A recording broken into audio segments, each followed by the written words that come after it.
Hello and welcome to another episode of Do Go On. My name is Dave Warnocky, and as always, I'm here with Jess Perkins and Matt Stewart. Hello, David. Hey, Hello. Dave. You know what they say about us? Jess Perkins, perky by nature. Yes. Matt Stewart likes to eat stew sometimes. Yeah, they by do say nature. that. Wow. Yeah, did Dave you know that Warnocky they said that? loves to start wars. Yeah, he's a warmonger from Germany. Yeah, that's right. That's half true. You're from Germany? No, I'm not. You're a warmonger. Okay. Every day I learn more and more about you. Into our 9th year now. Is that Yeah. right? 10th Yeah. year. Fucking, I don't know. Dave's more about, he doesn't start like, wars, but he does little sort of intersocial group Oh, wars. yeah. He'll do little just, did you hear what?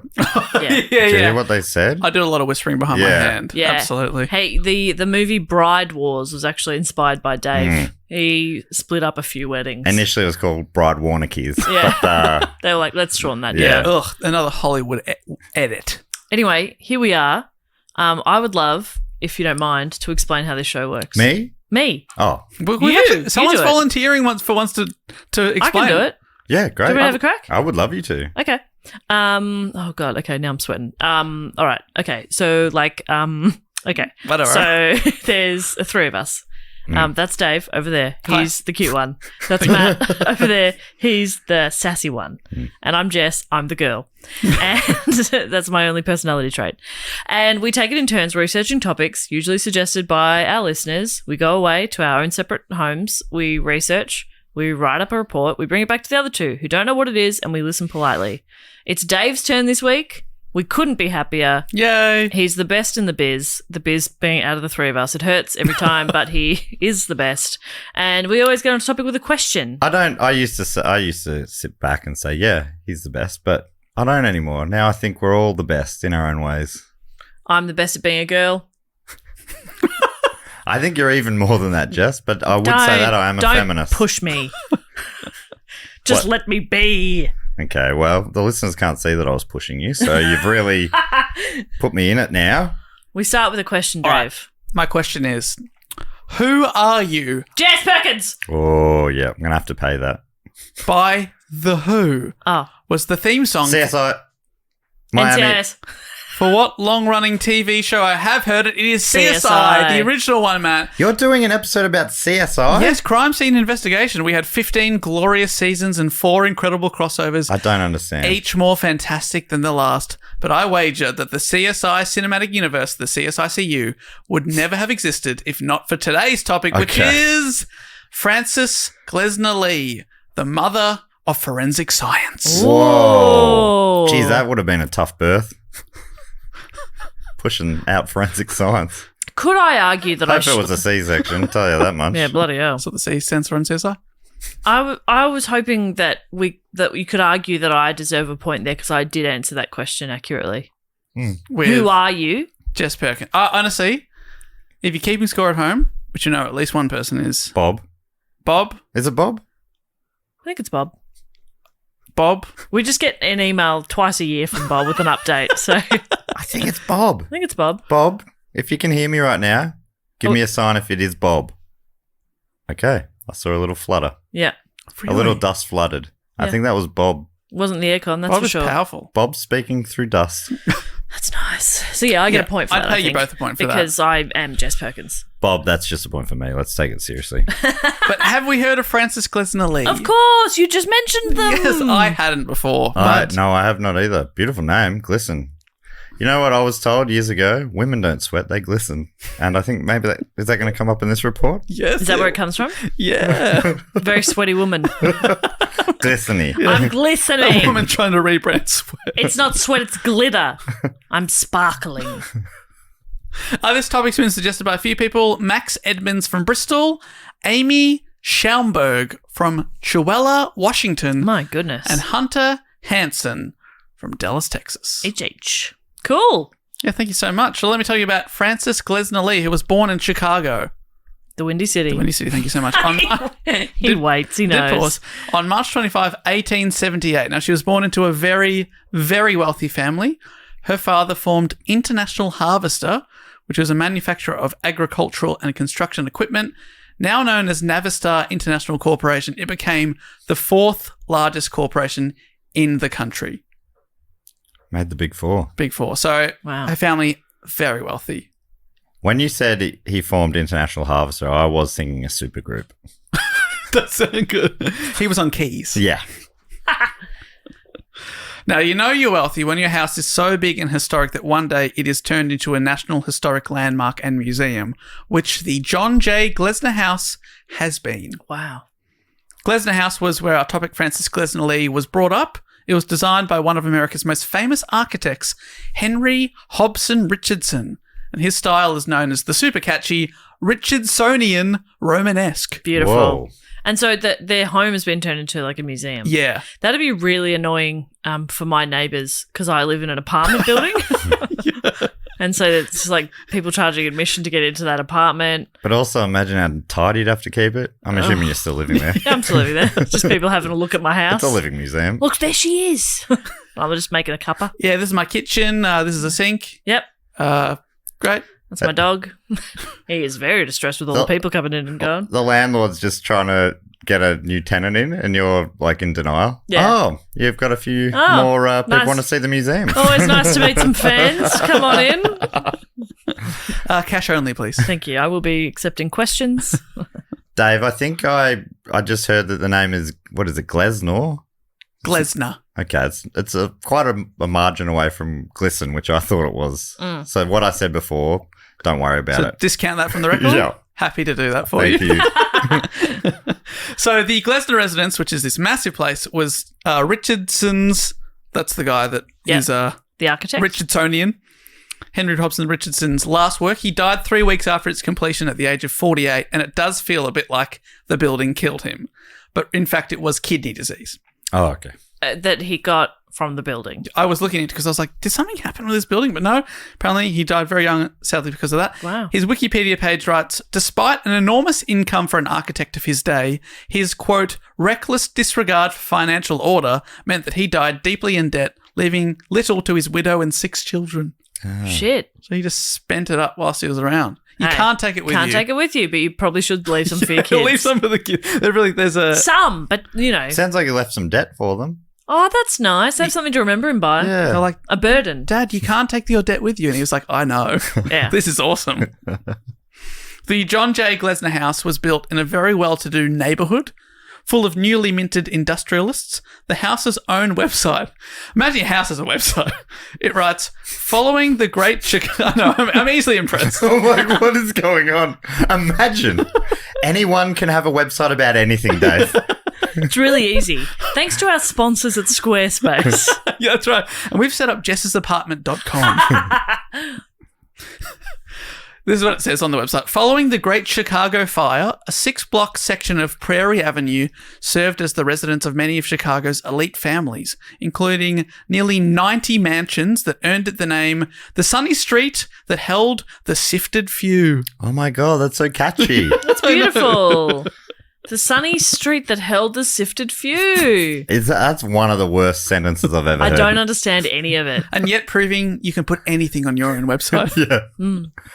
Cased in granite, the house is like a fortress or a castle, and the design was very different from other houses on the elite Prairie Avenue, and not everyone liked it.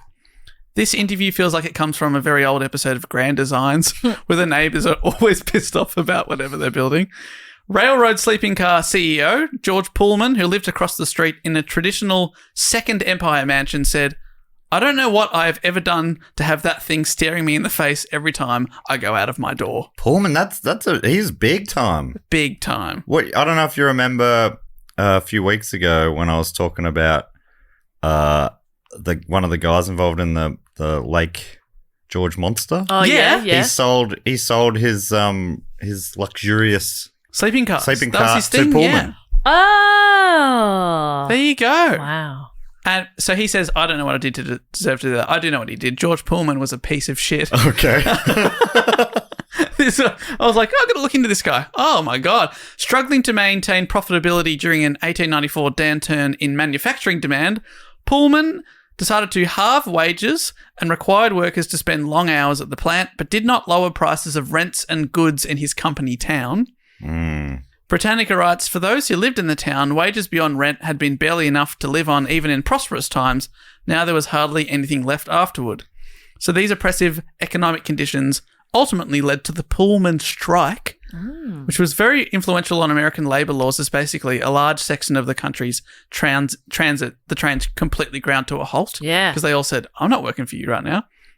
Pullman gained presidential support from Grover Cleveland for the use of federal military troops, which left 30 strikers dead in the violent suppression of workers to end the strike. Shit. What a piece of shit. Yeah. And I don't know how he thought that would help. I mean, I know how he thought it would help, but he just didn't see his workers as humans. Yes, exactly. Wild. And when he died I get it. I don't see you guys as humans. Do you see us as your workers? Yeah.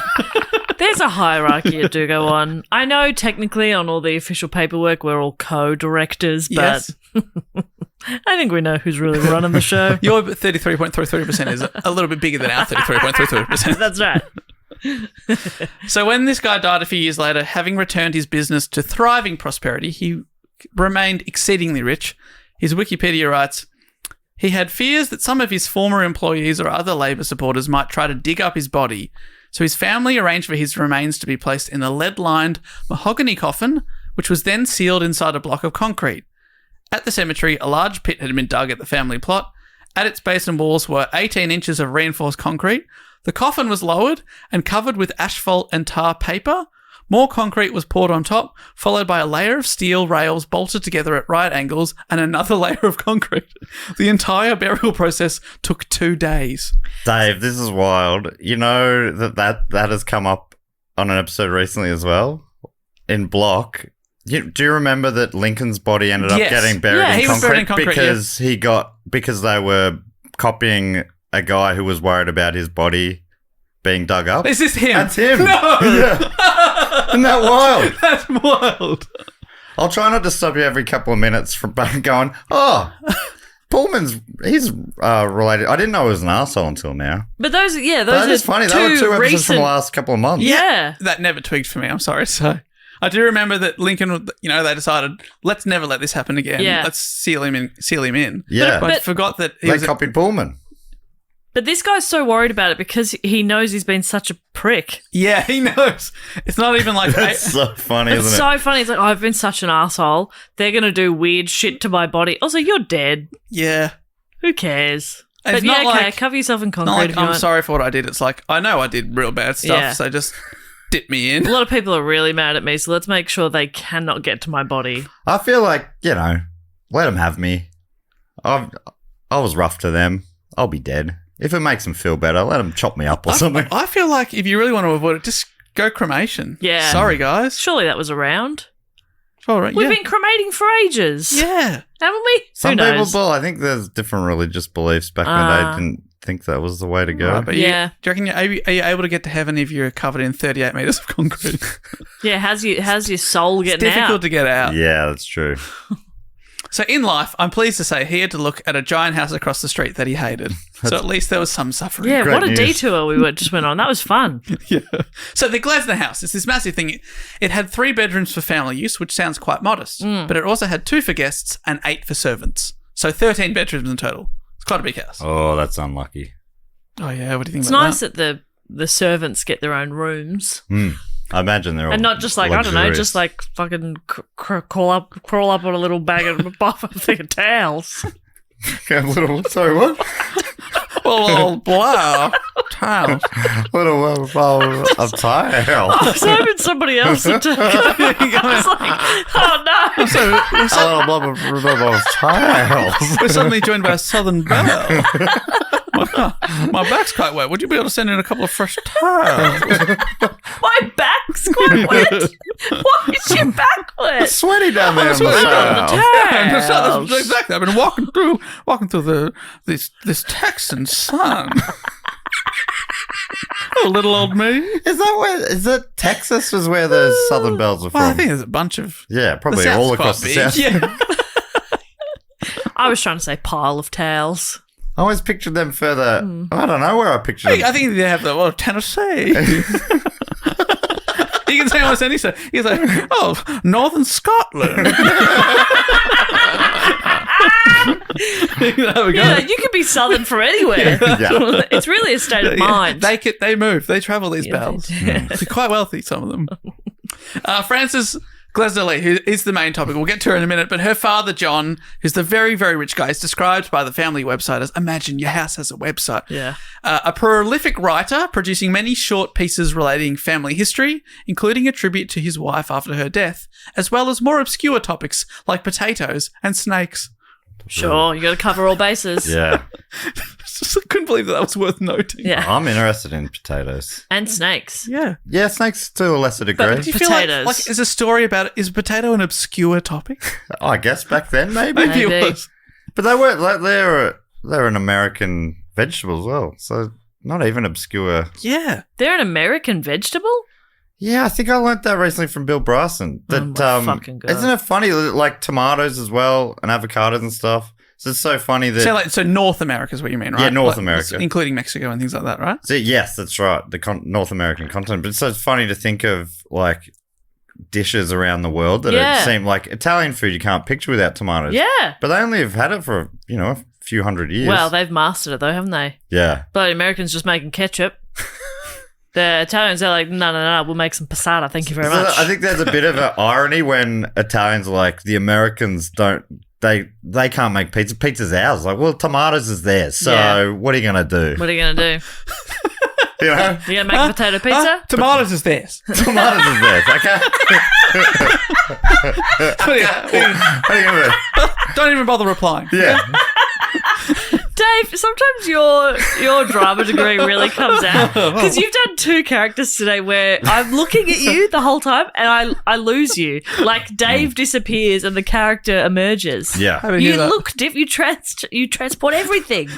It's amazing. I think, Beautiful to watch. I think it is beautiful, and he is an artiste. So Yes. I've been traveling belle and also annoyed Italian. What are you gonna do? Wait, you American Italian or Yeah, an American Italian. American Italian? Yeah. That was beautiful. What What are you gonna do? Tomatoes ass. So what are you gonna do? are you going to do? So that's her dad. Her mother was Frances Macbeth Glessner.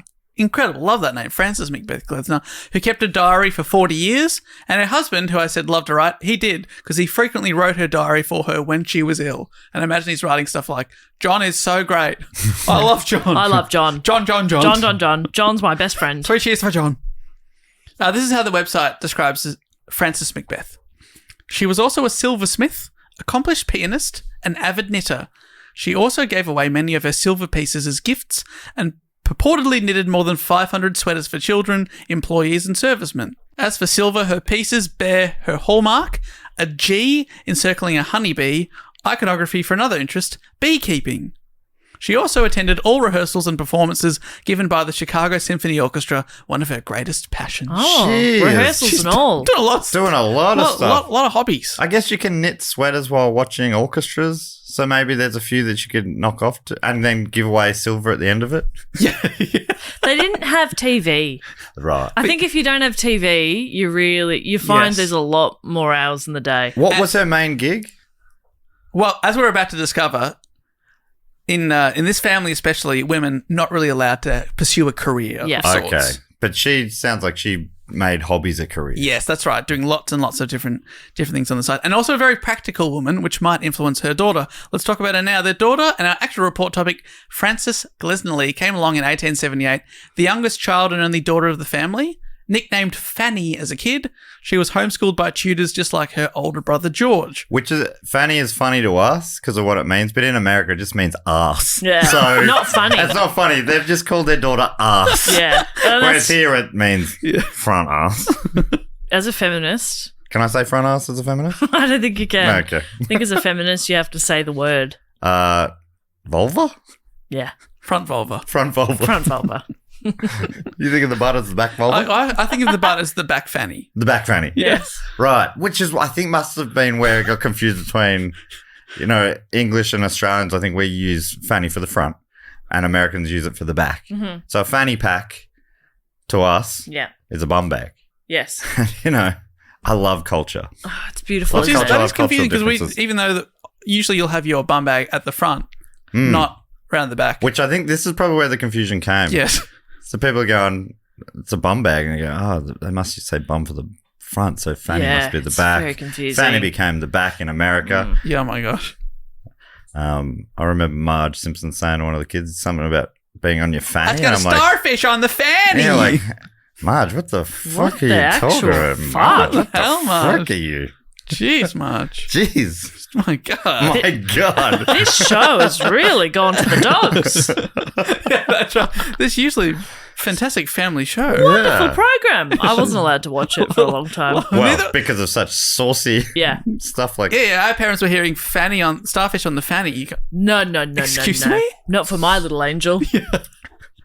Anyway, so they've named her daughter Fanny. Fanny, exactly. And being Fanny. I get the two confused. And being a woman, especially of her family, like I said, she was expected to grow up and be a society lady. Yes, very important job. Her brother went to Harvard University. But Sorry? I actually don't know how to say this word. Can you look at it on my screen? How do I say that? Harvard.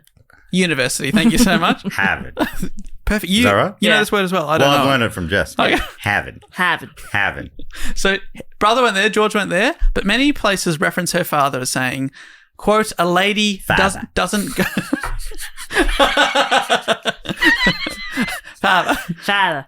He said, quote, a lady doesn't go to school. Yes. Sure. Gentleman never shits, a lady never goes to school. Yeah. I'm from the same era. Yeah. So we're getting a rough idea of Well, I existed in the same era. Yeah, of course you That's true. Instead, Frances learned things like sewing, embroidery, and painting, and importantly, the art of miniatures. Making intricate dolls' houses and scenes. Apparently, making these miniature scenes was a very popular hobby at the time. Okay. Sort of try and create ultra-realistic scenarios. Again, no TV. No TV. No video games. No Sims. What? If I didn't have The Sims, I've been playing since I was 11. Fuck the hours I'd get back. That's what honestly. they were doing there. They were building The Sims. Yeah. And then setting fire to the room and watching what happened. The Sims is basically just modern miniatures, isn't it? I guess so, yes. How about that? Wow. I remember I used to work at a supermarket when I was a teenager, and there was one of the managers, we were going to see a band or something, and he was a bit older. So I'm like, this guy's real cool, you know. Nice. Get to his place, pre-drinks, and he's just packing away the miniature army people he's been painting.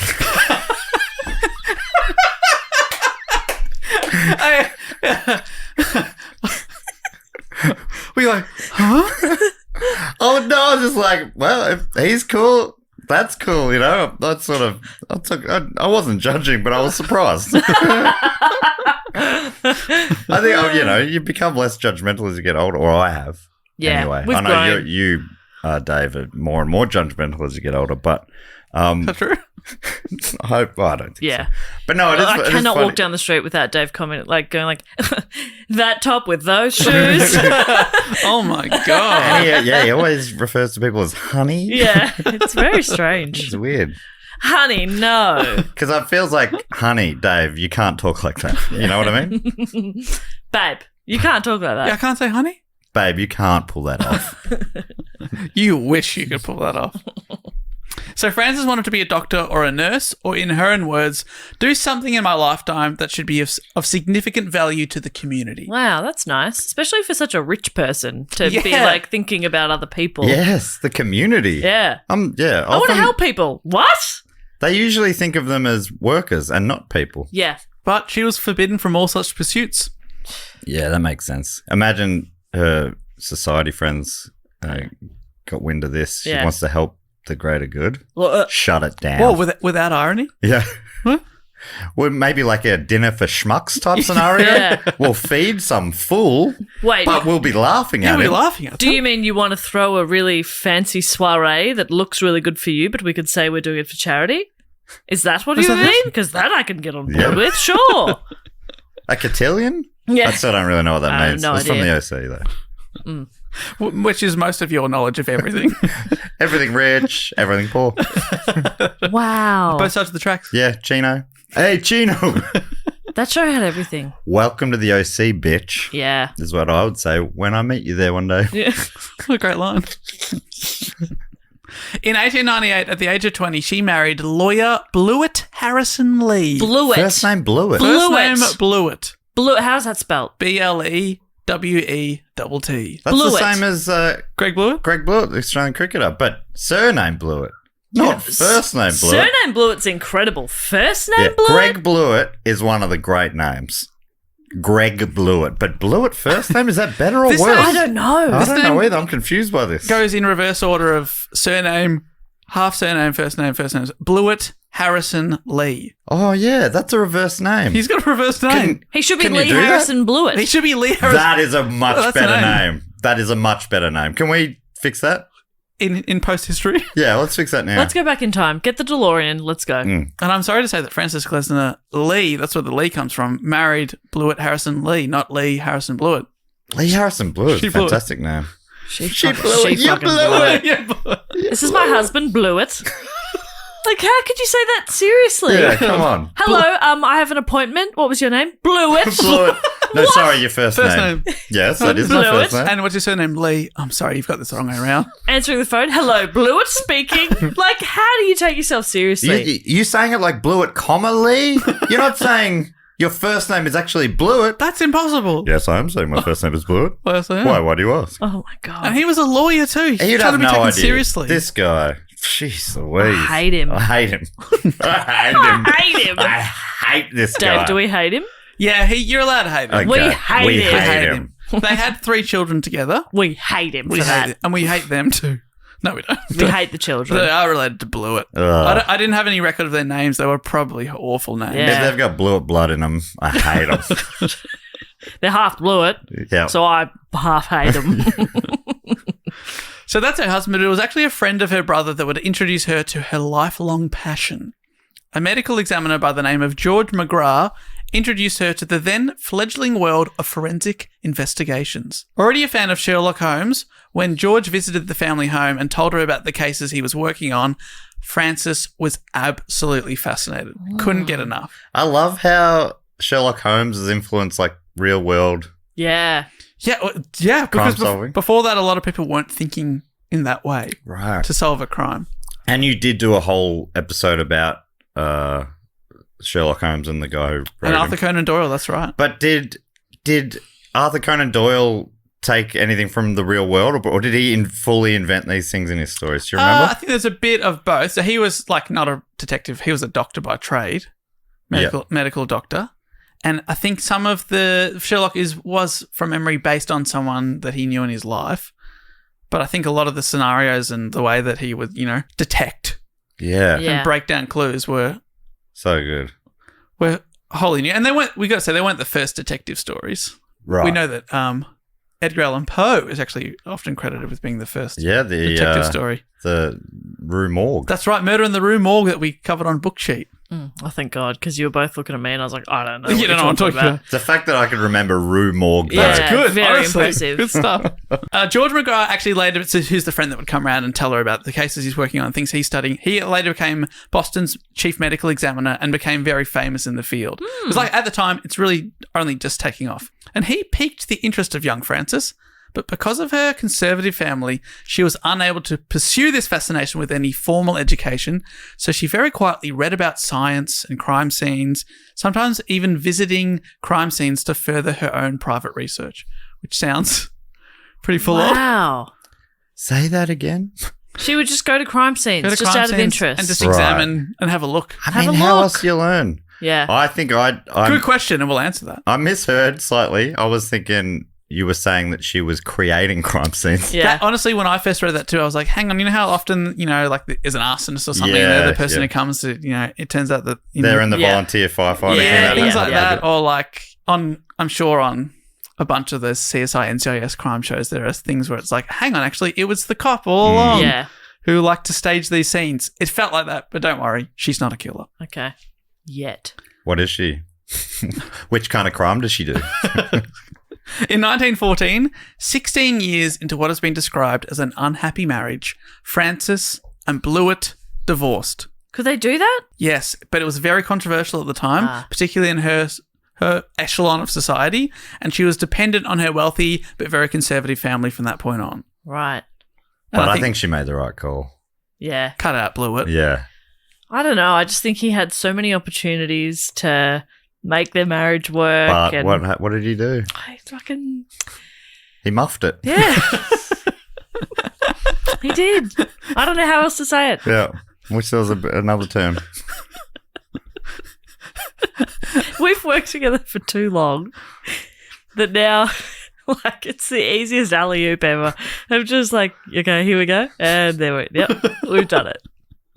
Muffed it is actually probably a better name than blew it. Muffed it. Muffed it. Muffed it. Hello, muffed it speaking. That's fine. I honestly quite like muffed it, but blew it. I cannot get on board. I quite like muffed it. Little muffed it, Warnicky.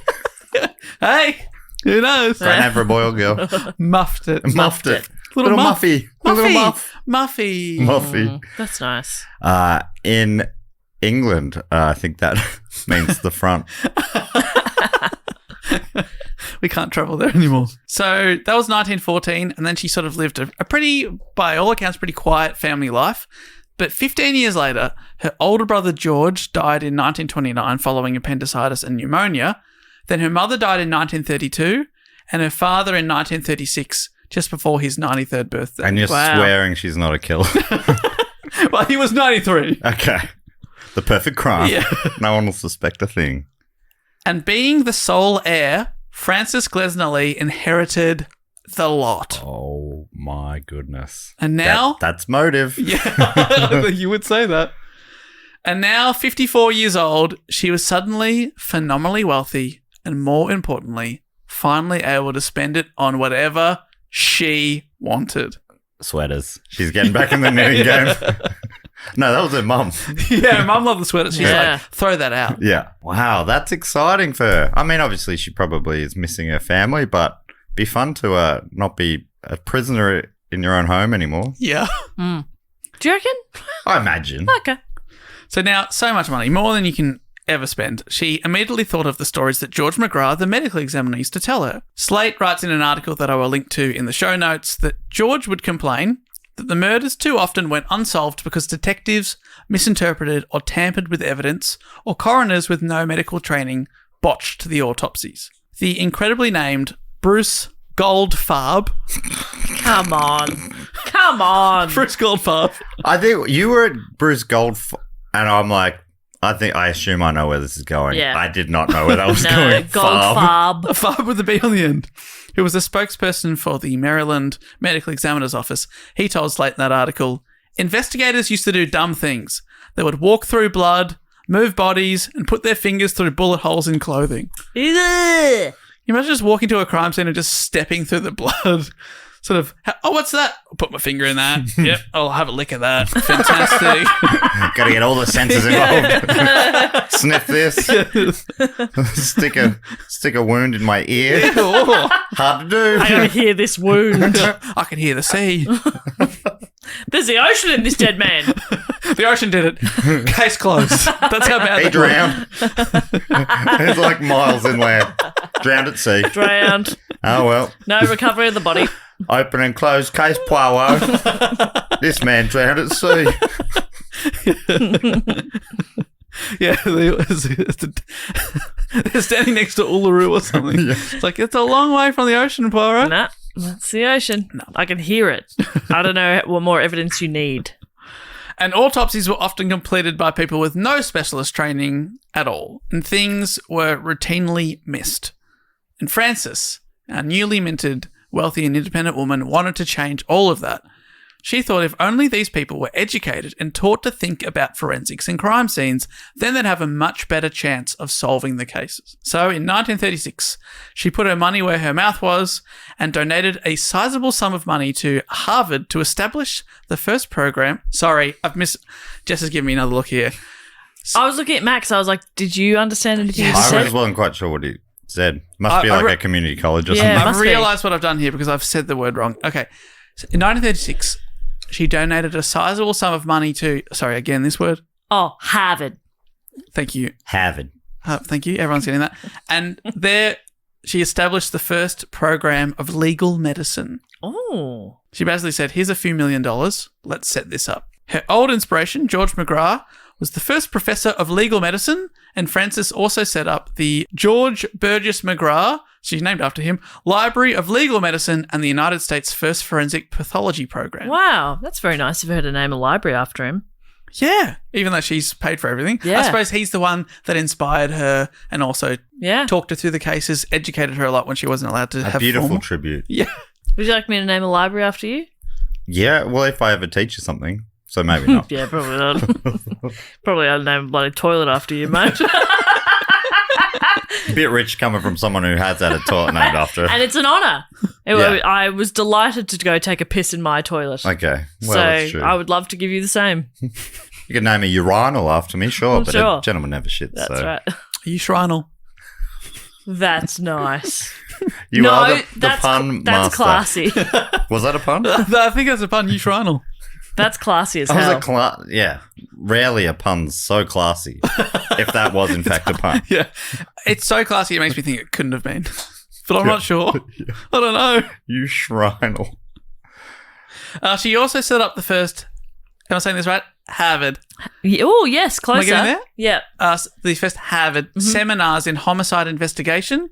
And then also, this university, Harvard, has a magazine which paid tribute to her legacy in 2005. And they write, she presided over the seminars in grand fashion, the only woman among 30 or 40 men giving banquets at the Ritz-Carlton for the participating detectives and medical examiners, personally overseeing elaborate menus, floral arrangements, table settings. So she's putting the money forward for the educational stuff, but also having these big seminars and also basically doing the party planning for that as well. Well, she's doing what she knows and what her family taught her to do because that's all she was allowed to do. That's all she was allowed to do. But it sounds like she's sort of, I don't know, building communities as well in a way, like getting all these people together.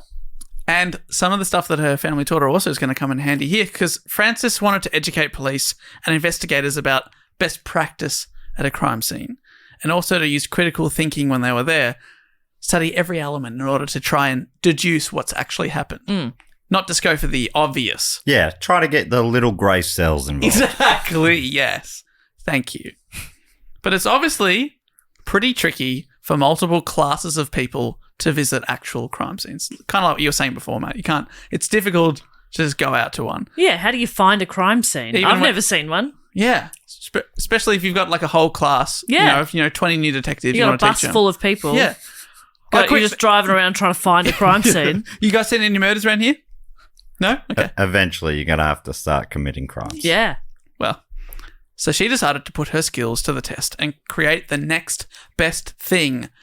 Miniature models of crime scenes. It's cool. Oh, my God. These were based on actual cases, but Glessner Lee had a lot of creative license with interiors and the characters she put on display in these little scenes. And she called each of these little snapshots of crime nutshells. All the clues were contained within the nutshell, and this led to the scenes to be referred to as, which I'll call this week's episode, the nutshells of unexplained death. Whoa. That rules. Yeah. That is, I don't even know how to get all that in my head. We've broken Matt. Because that is quite a sentence. What was that sentence from earlier? That was the worst of all time? Yeah, this is the best of all time. This might be the best of all That's time. the best of all time. Oh my God, we've done it. We've done both in one episode. I can't even remember that one. Something about the sifted people of society on the sunny street. Oh, yeah. It was awful. Shut the fuck up. I hated that sentence. I want that sentence to die. Yeah. I want that sentence to come to life and die a painful death. Yeah.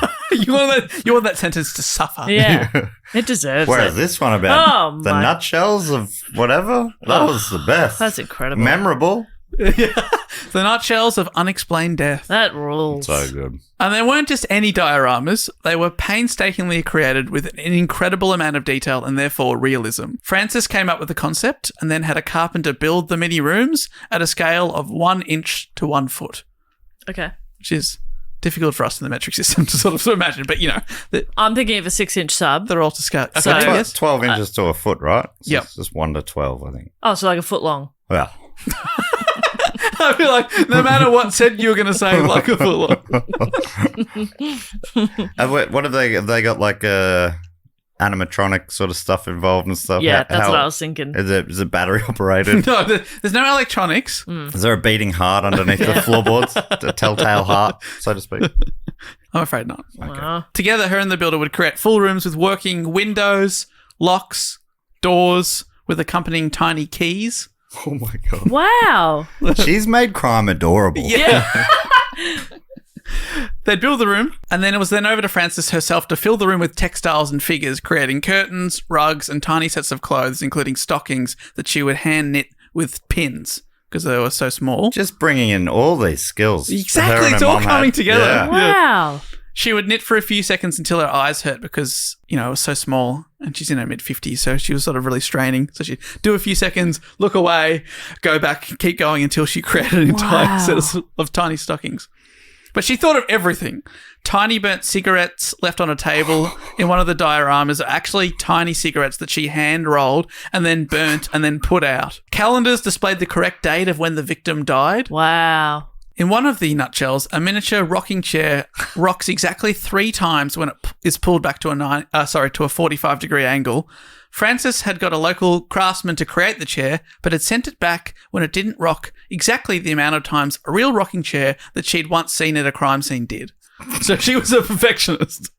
Yeah. Well, it seems like some of these things aren't super necessary, but I love it. I love it, but I question it a little. Maybe there could be some focus elsewhere, but I love it. I just think, she did have some children. Did she want to spend any time with them? Or? It's starting to sound like no. Yeah. I think they might be they're all sort of grown up now. I assume so, yeah, but you can visit them. You could get them on the blower. Mm. Yeah, no one ever mentions the children, I got to say. Yeah. A fingernail-sized mousetrap actually worked. What? That is incredible. Which would take out the tiniest ones. There is, I don't know if I've seen it in a while, but there used to be these semi-viral videos that go around of people with these tiny little kitchens and cooking tiny pancakes and all she genuine would things. love that. Yeah, I kind of love that. That's fun. That is fun. But it's tedious. It's kind of like and pointless. Pointless. But I mean, what isn't pointless? Yeah, when you really boil it down, it's kind of like, imagine that, but just that kitchen is covered in fake blood. That's what she's made. Yeah. I mean, what we're doing right now is pointless. I know. As I said, I remembered. You could argue it is. Everything is pointless. Yeah. But except love. In a different way, everything's full of point. Holy shit. Everything's pointful. Except love. Except love. Yeah. Oh, what a waste of time. Yeah, it is a waste of time. Hey, life is what gets in the way when you make plans, or whatever John Lennon said. Yeah, that's nice. What a poet. Matt Stewart. Yeah. Well, I took what John Lennon said and I made it better. Yeah. You've been doing that your whole life. Yeah. So there you go. Thanks, John. So Frances contended that if they weren't 100% believable, then the police studying it wouldn't take them seriously and learn what needed to be learned. Mm-hmm. So that's why she went above and beyond to make them really, really. If we want the police to really respect us, we need these dollhouses to be spot on. Yeah. Okay. You want to be taken seriously in this biz, you're going to make a tiny little jacket. Okay. Jesus Christ. We don't want to be a laughing stock when the sergeant comes around. Okay. And he sees that the rocking chair is slightly skew-if. You call that a thatched roof? You're embarrassing yourself. I'm not even going to try and attempt to solve this crime. You don't make dinner tables out of that kind of timber. Come on. Oh, come on. The grain's running the wrong way, for God's sake. These chairs are different. I'm led to believe that there's a room between the where you eat the meals and the kitchen. I mean, it just makes no sense. That's not up to code. Yeah. Pull it down. Start again. Yeah, that was the first ever blooper and I'm actually section. Actually, I think you'll find. This is a big goof. So that's the setting, but there were also dead bodies in there. Oh, real ones. Yeah, really, really tiny ones. She made them tiny down. people and then she killed them. So truly psycho. No, there were these little fake bodies, I'm happy to say. They were precisely positioned, some shown to have rigor mortis, bloating and discoloration. Wow. Blood, splatter patterns and angles of stab wounds were studied and displayed in accurate detail. And as you can imagine, some are pretty grim and grisly, and they depict hangings, stabbings, death from fire, people who have died from falls. Wow. So it's like these are like kind of nightmare dolls' houses. According to Slate, each model cost between $3,000 and $4,500 to create, which in the 1940s was similar to what a full-size house would cost to build. Why are they costing so much? She's an absolute millionaire, and she's just spending so much. Yeah, just to get it precise. Craftsman to make the rocking chair, I guess. Yeah, he's like charging full price. It probably takes him a week. Yeah, because she's so precise, and it comes back and she goes, "Nah, do it again." And in terms of like the fabrics she's choosing to decorate, she's going for like designer brands and stuff. She's buying full size rolls of stuff and just cutting a tiny little corner out of it. She's sending people to China to buy the best silk. Yeah, that's right. She's making kitchen bench tops out of crushed Fabergé eggs. Yeah. It's ridiculous. Well, they make for the best bench tops. So those bricks, those are actually gold bricks that we spray painted with terracotta colours. So it's wild. It would cost the same as it would cost to build a house. She would create up to 3 in 1 year because that would take so long to make. Shit. And in total, she made 20. That's amazing. Which is the cost of 20 houses.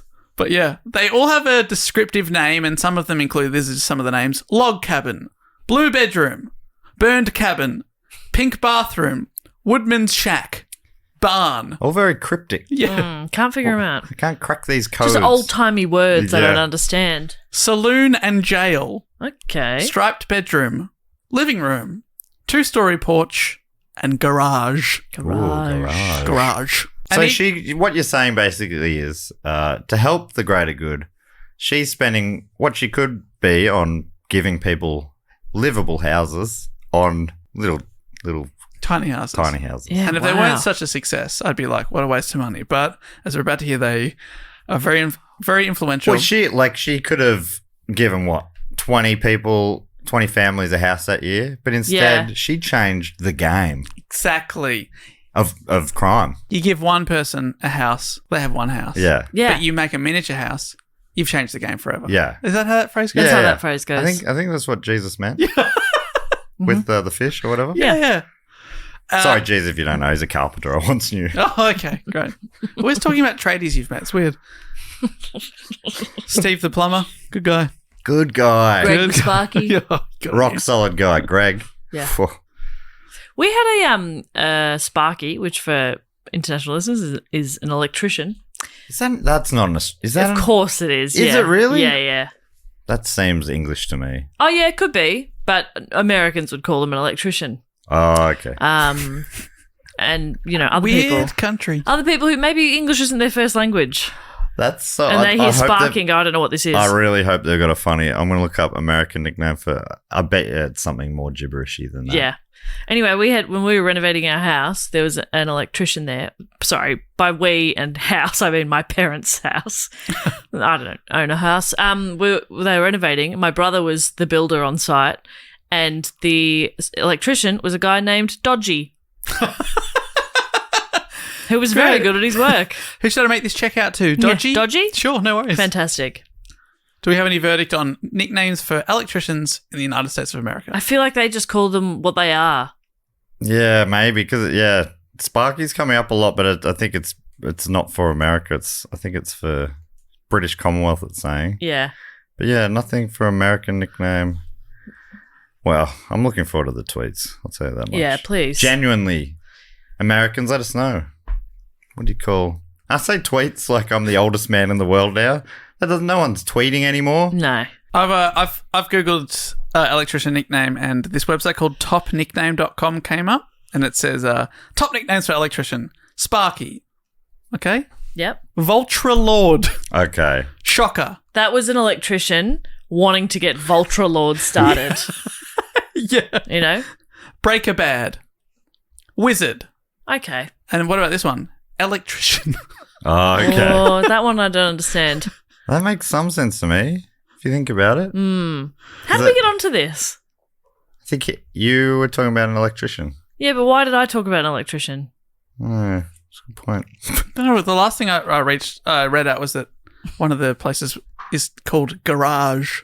Oh, okay. Wow, we took that for a walk. I have no idea where I went with that. I'm so sorry. I've just come to be honest. Yeah, and Dave, please do go on. So each of the scenes comes with a bit of background that was given to the person studying the scene, as if they were a police officer happening upon the crime in real life. They get a witness statement and other details about the deceased. In real life, might inform the investigation. The people studying the scene were then asked to determine if it was murder, suicide, death by natural cause, or accident. Right, so there's only 4 options. They've invented Cluedo. Yeah. Honestly, it's like a very, very expensive 3D Cluedo. It was Professor Mustard in the conservatory with the candlestick. Professor Mustard? Dave's scoffing at it. Professor Mustard? Yeah, okay. I think you'll find that's a Colonel Mustard. Fuck. Is that what you were doing? No, that's not. That's what you were I was blaming. I was like, oh, Professor Mustard. You're right, it is Colonel Mustard. And I thought you were Professor being- Green? No. Professor Green. It is. Professor Plum? Who's Professor noticed Plum. Yeah. I think Reverend Green. Oh. It's Reverend Green. Okay. I thought it was. Green. That was way funnier if you were scoffing. But Yeah. Are we meant to believe that he's a colonel, but he's also a professor? Look at the other character. That wasn't Dave. that's the third character. He changes his whole face. It's He amazing. became Mr. Actually. Oh, I love Mr. Actually. I still want to punch him in the face. But you love him. He's the kind of guy you love to punch in the Love face. to punch. So you get your little scene and you're like, okay, here's the log cabin. Yep. Here's the background. And in that great Slate article I mentioned, they give an example of one of the scene stories. This one is called Parsonage Parlour, as in like parsonage where the priest lives. Oh. They live in a parsonage. Parsonage, I yeah. thought they lived in a house. Yeah. No, they live in a parsonip. Yeah, right. In a parsonage. In a parsonip. a big white carrot. They live in a parsonip. Yeah, interesting. Okay. Yeah, there you go. Hey, you do whatever you want to do. You live, you learn. I'm going to live in a house. Personally, but I don't want to live in no parsonip. I don't want to live in a parsonip, but I guess that's why I'm not a priest. I can't remember what I decided not to be. It's probably that. Probably I wanted to live in a bloody house, not a parsonip. Yeah. What the fuck are you talking about? I'm about parsonage. I just like saying parsonip. That's fun. It's very fun to say. So this is a little, like you say, it is like a board game in many ways. You get given these clues. Yeah. It's a little bit long. It's about 3 paragraphs here, but see if you can solve this. We case. won't interrupt in this time, Matthew. Absolutely feel free to interrupt No? about the parsonip. No. But this is what you get. It says, on August 1946, Dorothy Dennison left her house to walk to the local butcher's shop. It was a Monday afternoon, and the high school student was on summer break. She arrived at the butcher's shop. Just the one student? One student was on summer break. Okay. Everybody Gotcha. else got held back. No worries. Dorothy Dennison is a high school student who's on Oh, summer break. I see. She's okay. She is. She is the one. Okay. She is. That could be a clue. Yeah. let's keep that in I'm mind. gonna note that. Gonna make the little mental jot down of that one. Please continue. Honestly, I can't believe I made it through 2 sentences without being interrupted. That's actually a record. She arrived at the butcher shop around noon and purchased some hamburger steak, which her mother planned to fix for dinner that evening. Not sure what hamburger steak is. Beef. Is it like mince, been in a steak? Anyway, who cares? Hours passed and Dorothy did not return home. Alarmed, her mother telephoned a neighbour and the butcher, but neither had any leads on where Dorothy could be. At 5:25 p.m, the mother phoned the police to report her daughter missing. Days passed, but no clues emerged. Finally, on Friday, Officer Patrick Sullivan found her in the darkened home of a church rector who was on vacation. Behind shuttered windows and amid covered furniture, Dorothy lay on her back, dead. Her arms and legs were spread and a knife stuck out of her gut. Her white dress had been pulled open, exposing her chest, and bite marks covered her body and legs. Blood had seeped from wounds on her head, hallowing her brown hair in a dark pool. She was still wearing the red hair bow and matching ballet slippers that she had left the house in on Monday. Is this just a made up story by the rich woman? So a lot of them are inspired by Real crimes. that she's either read about or investigated herself, but then she puts her own spin on. She names people and gives people motivation and stuff like that. Yeah, right. I was just wondering for a second, why are you telling us this, Dave? This is really depressing. Yeah, it is, but it's not real. Okay. It's not real. But you would get that. I'm trying to just say, so that's one of 20 little scenarios. Yeah, we're trying to solve a case. You're trying to solve a case. And then you look at... There was 20 options and you picked the murdered schoolgirl? I would say this is the only one I found the actual, because they don't publish a lot of these online because, as we'll find, they're still used as teaching tools. Wow. Still. Wow. So that was the only one I found, and that's in the Slate article. So it is a little bit violent, but I imagine all of them are, because it's... All the murders? Yeah, well, but they're not. That's the thing. They're not all murders. Some might look like a murder, but it might actually be an accident. Oh, that's right. Or the other way around. Okay. So I'm thinking this one's probably a murder. The knife in the You gun. haven't even heard all the That's true. details. I don't want to jump to conclusions. That is all the details. Oh. So that's what you get. And then you obviously also look at all the crime so scene. supposedly there's enough info on this for you to be able to solve it. Yeah. If you're looking at the crime scene as well. All right. What is it? A butcher's knife? Oh, shit. Good question. I don't know. But maybe you would look at it and that would be an absolute clue. You'd go, hang on a second, this is a meat cleaver. And if I just get out my magnifying glass, it has the name of the butcher on the handle. Stuff like that, I imagine, yeah. Wow. In 1945, so she's building these over many years. Who did it? I'll tell you later. No, I probably won't. I'll explain a bit more about the nutshells, but while she's building these, she's also investing heavily in these teaching seminars that she's set up and then started giving herself. In 1945, Frances began giving biannual week-long seminars at Harvard, using her nutshells as training tools. So as she's building them, she'd start using them in the classroom. She was almost always the only woman in the room, and at first people were skeptical, but over the months and years, she gained their respect and admiration and soon came to be beloved and acknowledged as the expert that she was. And that restarted every semester. Yeah. New group come in and go, who's this old broad? Oh, come on. They also sent her loads of Mother's Day cards every year. Because they were all her kids. She'd forgotten about them, but they didn't forget her. That feels weird, doesn't it? No word on her actual None children. of the male professors are getting Father's Day cards. Yeah, there's no... So I understand it's sweet. Obviously, it's like they think fondly of her, but you don't have to see every older woman as a mum. But it is funny. Yeah, it's just funny that they don't have any other context for it. Yeah. As a woman, I like her and I respect her. And the only sort of older woman we know is Mum. yeah. So I guess she's like my new mum. She must be Mum. Is she Mum? Mummy? They ask questions. Mum?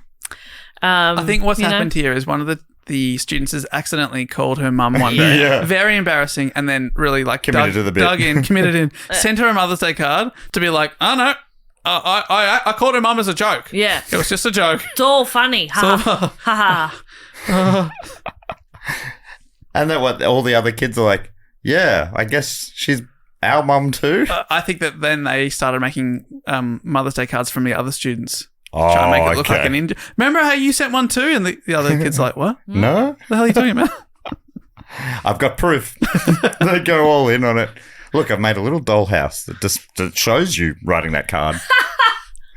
Okay. It's weird when you do it. She comes in and goes, okay. Hers are pretty good. Yours is made of toilet roll. And it's quite creepy. Yeah, really maniacal scribbling.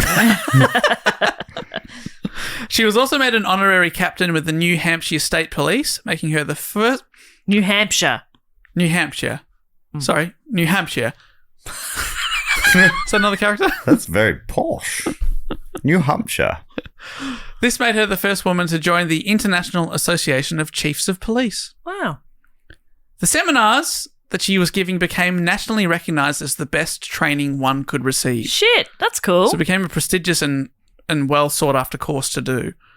And her work made a practical difference, achieving her goal of making forensic and crime investigations recognised and thought of as a precise science. That's awesome. She also wanted to shift perception, especially on women who she felt the police at the time might have prejudices against. Huh. I wonder what made her Look think how that. far we've come. So many of the nutshells depict women and also marginalised people like sex workers. She wanted the cops to leave their prejudice out of it and look at the clues and facts because it might not be exactly what they first think. Yeah, wow. Holy shit. So this feels ahead of its time. Yeah, Yeah. and she set up a lot of them to be not open and shut cases, rather than traditionally these cops walk in there and go, "Oh, it looks like blah blah, that's over there. Yep, someone's clearly shot him. Must have been the husband." And then Coming in as Jap from Poirot. exactly. It's an open and shut case, Poirot. But then if you look at the clues, Clearly the dad did it, Poirot. He's transforming his whole face. you're surrounded by character actors. I love it. Lucky me. And you're the drama captain. I know. No, you're the most dramatic one here. I'm Drama queen. I'm the drama queen, yes. I'll tell you about another one of the nutshells, Burned Cabin. It's a favourite of Catherine Ramsland, who is a professor of forensic science, psychology at DeSales University in Pennsylvania. And she describes it as, there's a dead guy in the room. The story is that a nephew says he was awakened by the fire and had to flee. But then when speaking to New Hampshire Public Radio in 2015, Professor Ramsland said, "A man died in it and his nephew was standing outside telling police that he barely just got out in time and wasn't able to save his uncle. But there he is, fully dressed. Oh, really? You had time to dress, but not get your uncle out?" So it's stuff like that. Little scenarios like that where you question a little bit further and go, hang on. And he goes, I was already awake, fully dressed. I hadn't gone to bed yet. I hadn't gone to bed yet. I sleep in a tuxedo. I fell asleep in the tux. I wasn't in Your my Honour. Pidgeys yet. Pidgeys? See, how cute is Pidgeys? I don't know, Pidgeys. I know. Did you coin that? I didn't coin it, no. After fast bowler Glenn McGrath, Yes. wearing his one-day outfit, which used to be called coloured pyjamas. Is that where it came from? Pidgey. Yep. Me Pidgeys. No further questions? Pidgeys. Number 11. Ooh, Glenn McGrath. Pidgeys. Pidgeys. No, an elderly family member called them Pidgeys, and I was like, that's cute as shit. Bob, am I right in saying that you did drama at school? Yes. So it means a lot that you've spotted Dave and I as talents. here Oh, today. yeah. You No, know, like, you this is high studied praise. Tertiary level. Am I right in saying that? Yes, that is true. David, that's higher than you ever got? No, he has a degree in it. Okay. Yeah. Well, that's why it's so good. I'm self-taught. Self-taught. You're a natural. I didn't do Incredible stuff. drama beyond when I didn't have to anymore. Wow. Which I guess was year 10 or 8 or Probably 9. like year 9. Yeah. Year 8, yeah.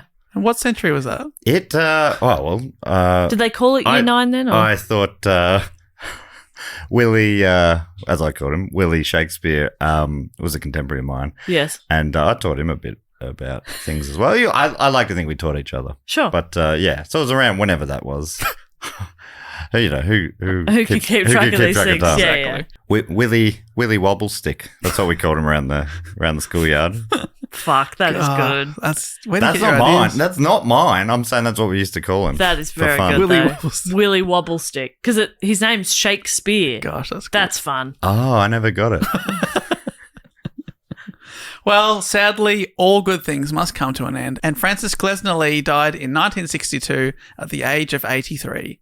Harvard shut down her seminars and program, and her nutshells might have been lost forever if not for Harvard professor Russell Fisher, who rescued them and brought them with him to Maryland when he became chief medical examiner in 1968. He stole them from Harvard. Yeah, Rusty Fisher. Basically, he was like, "You don't want these? You're not going to use these? I'm just going to... I'll take them. I'll take them, no worries." He started teaching with them in seminars, and they are still being used today. Wow. He was caught in class one day making a couple of them kiss. Yeah. And the students walked in and said, "Oh, no, teaching aid. These are teaching aid. Going to teach the class with these. Yeah. I don't know why I'm saying it like this. Yeah. It's just letting you know." They're in love. They're in love. That's the backstory. These days, they are permanently installed on the 4th floor of the office of the chief medical examiner behind a door marked Pathology Exhibit. Now, the reason I couldn't tell you the solution to the crime before is each of the nutshells has a solution secretly kept in an envelope that is only revealed after the course to whoever is studying the scene, and it gives and after they give their theory. So basically, Jess comes in, I give her all the clues, you get a bit of time to look at the thing, and then you say your theory, and then I hand you the envelope and you open up and it reveals whether you were on the money or not. Yep. It says Ace of Spades. Is this the card? It is. Jeez, she was good. Wow. She Still doing was magic good. beyond the grave. But because the scenes are still used as teaching devices, they've never been publicly revealed, the actual answers, and they're still carefully guarded secrets, which I think is so cool. Yeah, I me too. agree. I'm surprised they've lasted that long. Yeah. Because you'd think that just through, word of mouth, people would reveal the answers. I think it shows that the students respect it. Yeah, and take it seriously Yeah. and want to use them to learn. Yeah, they actually are. Yeah. Which is incredible. So cool. Amazing that it hasn't dated more than you'd think it. Yeah. They would have. They'd be like, I don't understand. Where's the Wi-Fi? Where's their People are router? like, I don't understand. Did they trip on the router? I don't see the router. I mean, do they watch too much Netflix and they just died? Is that what happened? Yeah. Too much? No? But yeah, it's interesting. I suppose the idea of them being to leave your prejudice at the door is a bit of a timeless kind of lesson. Well, I don't know. I think cops they've got there. I think they got there probably around the 90s. And we've got some nutshells to thank for that, I think. Yeah. Yeah. Thank you, nutshells. That's really great. Cops no longer see gender or No. sex or color, creed. Definitely not. It's so good. Yeah. So Now- that's cool. I think that's universal too. Yeah, everywhere. Certainly here in Melbourne. Now, I said she created 20 of the nutshells. Maryland has 18 of them, but what happened to the others? Well, sadly, one was destroyed and is lost to history. The other was just lost until in 2005. Whoa. According to New Hampshire Public Radio, Claire Brown was going through a storage area in one of Glessner's old gigantic houses in New Hampshire, as well as their main property that's now a museum. They owned a string of properties throughout America. A lady doesn't sweat, she Glessners. Nah, it doesn't work as well. That took you an hour. It's true. It did. But now you've said it. It was very good. Well, it didn't take me an hour, Jess. You might not know this because, you're still an up-and-comer. But when you get to my level of comedy, I've been doing it, a year and a half longer than you. Maybe. What you understand is it's about timing. And if there's one thing Matt Stewart has, Sex appeal? it's time. Oh. God, you're good. I appreciate what you said too, Dave. So Claire Brown, she's going through some boxes. Sorry, Claire. Most boring name. I know. Claire Brown. Is she a Clare or an IRE? Sans I. I actually really I think Claire Brown's a great name. Nah, you're wrong though. No, I think that's I say fantastic. that as a Jess Perkins. Like that, it's a vanilla name. I don't mind Jess Perkins either. I think Claire Brown's great. Okay. Agree to disagree. Well, she's going through a storage area in one of the old mansions in New Hampshire. Brown recalls, there was something in a far corner where the roof slants down so much you can't stand upright. I said, I wonder what that is. So she pulled out what looked like a doll's house. But when she looked inside, there wasn't a happy domestic scene. There was a tiny dead man on a tiny little couch.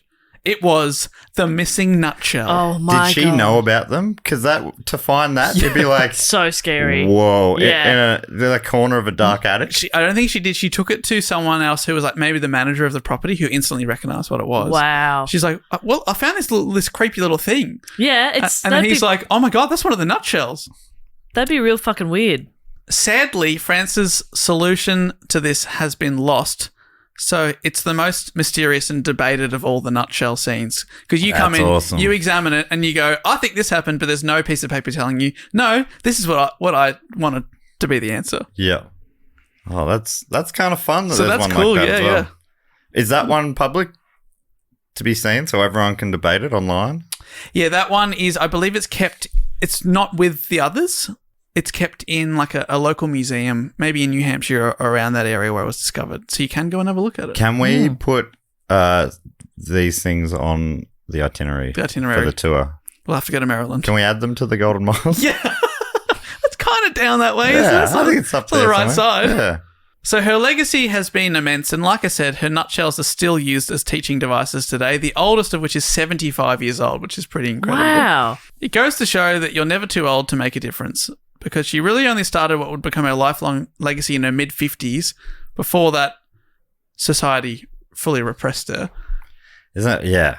And she wanted to make a difference in some way. Remember, she's like, I want to be a doctor or a nurse, and then she wasn't allowed to do either of those things. And then in her way, she found her way anyway. Yeah, it feels like as much as she did for crime scene investigation and stuff, it feels like just equality in law enforcement seems like she did quite a lot. Absolutely, yes. Frequently, like a lot of articles refer to how she was the only woman in the room, nearly all of her career.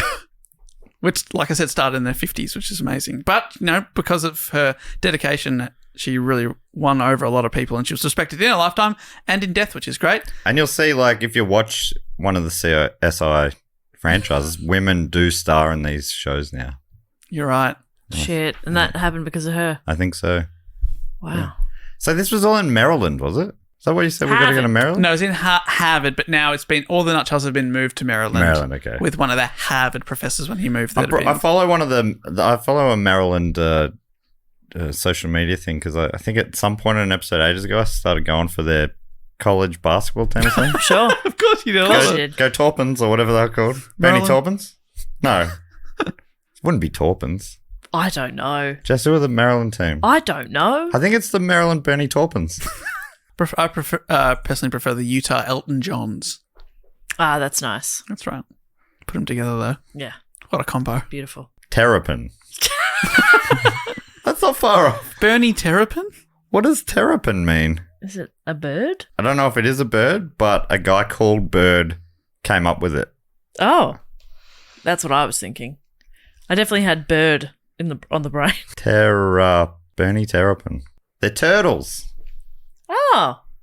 That's great. I love a turtle. Yeah, that's an awesome mascot. Back on board. Wow. Go Terrapins. Go Terrapins. I'm going to say they're now my college team of whatever sport they play. I think they play a few of them.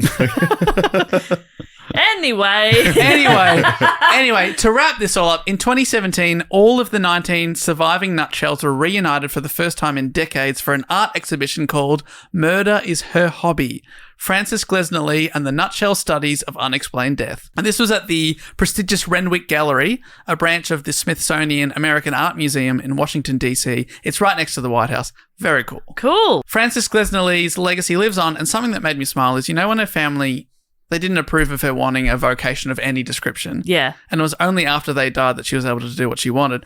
Well, I find it interesting to note that the website for her family home that I'm so obsessed with, it writes, daughter Frances Glessner Lee is perhaps the most famous of the Glessner family.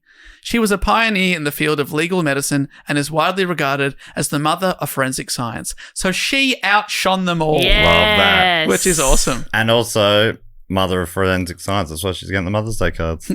That makes sense. It makes sense now. Actually makes sense. I got defensive there straight away, didn't I? I didn't think do. about it. It's actually a nice tribute. I try and do what I call positive feminism. I think sometimes you're a bit negative with it. Yeah. And I think it's something that you could reflect on. Yeah. Thank you. Thank you for that. Yeah. Hey, no worries. That's what Thanks. I'm here for. I needed that. I'm leaning in and I'm letting you know how you can improve as a feminist. I think that's my role. No. Just one more thank you, please. Thank you. Now, I mentioned CSI at the start. Well, Frances got the ultimate tribute.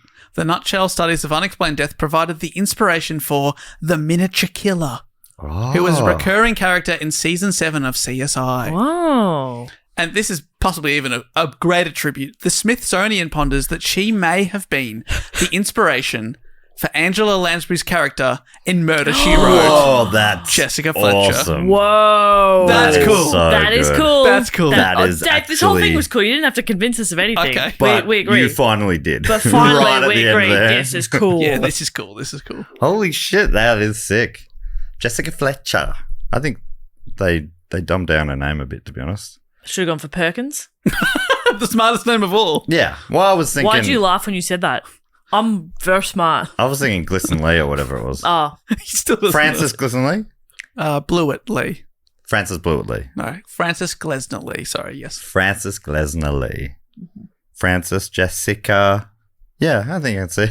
Yeah. Fletcher, Glessner Lee. Yeah. Do you hear it? Do you hear this? It's the same. If you listen. If you're listening. If you're If it puts listening. you on our listening ears. Ladies don't sweat, they listen. Okay. Hey? 2 ears. Yes. Use them. Stupid. Well, I feel like every week we say a stupider thing than the Yeah, last. I don't know how we keep How do we doing keep it. doing? We're up to a run of 431 in a row where we've just said Oh. keep raising that bar Yeah. somehow. I guess the day that we come in here and we're all very intelligent is the day we just shut up shop. We go, well, we had a good run. We had a good run. We shake hands and we leave. Never to see each other again. A good day to you and a good day to to you. sir. And off we go. How good is it to be alive? All right. So I think, Dave, if that is That's it. That's all I got for you. I love Wow. that story. I knew nothing of it, and what a great story. Yeah. You took us all over the shop there, and who knew we were going to end up with Bernie Terrapins? Go Nobody, Terps. you couldn't have predicted at the start of this. That's where we'd end up. Exactly. We go places that no one else dare. Remember, like 15 minutes in, I went, you know, you couldn't have predicted How we'd could go you? on Oh my those gosh, journeys no. together. It's exciting. It's all about the memories. Yeah. And the people who make these memories possible are our fantastic supporters. Yes. And if you want to be one of these supporters, you can go to patreon.com/dogoonpod. There's a bunch of different levels, all sorts of different sort of money amounts and different things you can get. I think Dave will explain this even better than I just did. Hey, if you support us, you can get a range of things. You can vote on topics. You can get pre-sell. Yep. And No, I I think- just like you had one thing and then you kind of went, You get access to tickets before everyone else. We tell you about Yep. shows that we're doing, tell you where we're going. You get to be in the private VIP Facebook group, which is honestly, you're like, Facebook group, who cares? This is the only reason a lot of people in our group are still on Facebook. They say that a lot. Yep. The only reason I'm probably on there too. Yep, It's a same. very Me nice too. place. I really think the Zook should get involved and start, paying us all to be there. yeah. I think would I that agree. work with his business model if he just pays everyone? Like he should be funding our Patreon. You know what I mean? I Yeah, agree. okay. Yep. And we are happy to negotiate with the Zook. Yeah, if the Zook is listening, And you also get Mark Zucchini or a lot whatever. of people sign up because they want to hear some extra content, some bonus episodes. Now we have over 200 in the back catalogue that you get access to as soon as you sign up at that level. And also we put out 3 brand new ones every single month. And hopefully later this year, we're very close to getting our goal. We're going to start releasing a 4th one. So basically one extra every week. And it will be a season, a brand new series of Do Go, D&D, Dungeons and Dragons, Do Go Dragons, whatever we're going to call it. Basically us playing Dungeons and Dragons. We've already got one season up there on Patreon, and we're gonna bring it back. And last month we actually had 4 bonus episodes because we had a 2-parter about called a new series called Matt Remembers. It doesn't have to be a series. Like people loved it; they really It's enjoyed it. only just begun. Yeah, Matt remembered his trip to the United States, and he recounted what he did. It was basically a travel diary in audio Yeah. form, and it was fun. It was really fun. It was good for Matt because, as we know, he's getting old and the brain just doesn't work the way it used to. Mm. And And he got a record for the great That's right. grandchildren. I also did a bonus episode. That was really the full length episode about another awesome and little remembered woman from history who was the first to swim the English Channel. yeah, And her name was Gertrude. And I think that's just neat. That was actually so much fun. That yeah, episode. it was a good one. So yeah, they're all up there for you to listen to if you want to get involved. But the first thing we like to do at the end of this episode, this half hour, 40 minutes at the end of each week, we dedicate to thanking our great supporters. And the first thing we like to do is a section of the show called the Fact, Quote, or Question section. It has a jingle, I actually think, goes something like, how does it go? Fact, quote, or question. Yes, that's right. He always remembers the ding. But luckily, she always remembers the jingle as well as the sing. Mhm. If there's no jingle, if there's no sing. Cool. And So true. if you want to be involved in this section of the show, go to the patreon.com/studiogone-pod and sign up on the Sydney Scheinberg level or above, and you get to give us a fact, quote, or a question, or a brag, or a suggestion, or really whatever you like. I don't read them out until I read them out on the show, and that's really just forewarning that I might stuff these up, or they might be really awful things, and I can't help it. I'm reading the words, like a guy on a train track, putting a track down one by one. I don't know where we're ending up. Yeah. First up this week, I'll read 4 out. The first one comes from Amy Clark, and everyone also gets to give themselves a title, and Amy's title is Brigadier General. Brigadier. Brigadier. A Brigadier General. Forgettable name. Amy Clark does have a forgettable name. I wouldn't but forget that because it's so boring. I think Amy Clark's I like Amy Clark. as Almost a name anything as well. goes with Clark. Clark's great. Amy's a great name. Yeah, I like Amy. Clark, I think it's a great combo. I take it back. Amy Clark's great. Do you think it goes well with Clark? Clark. Clark. If you're a chicken. A choking chicken. Choke the chicken. Okay. That's a euphemism, probably. I would put you on timeout, but this is sort of your part It's of my the It's hard to Shut shut him out, and he knows that, and he's taking it for a walk. I know, and it's an absolute piss take. Yeah, you And are taking the piss over we there. will be having a chat Well, with you after the pod, mate. Our editor, AJ, over in the beautiful Christchurch city of New Zealand, can you just, I'll have a timeout, but you just edit it out so the listeners don't have to sit through it. Great. All right, well, that was longer than I was expecting.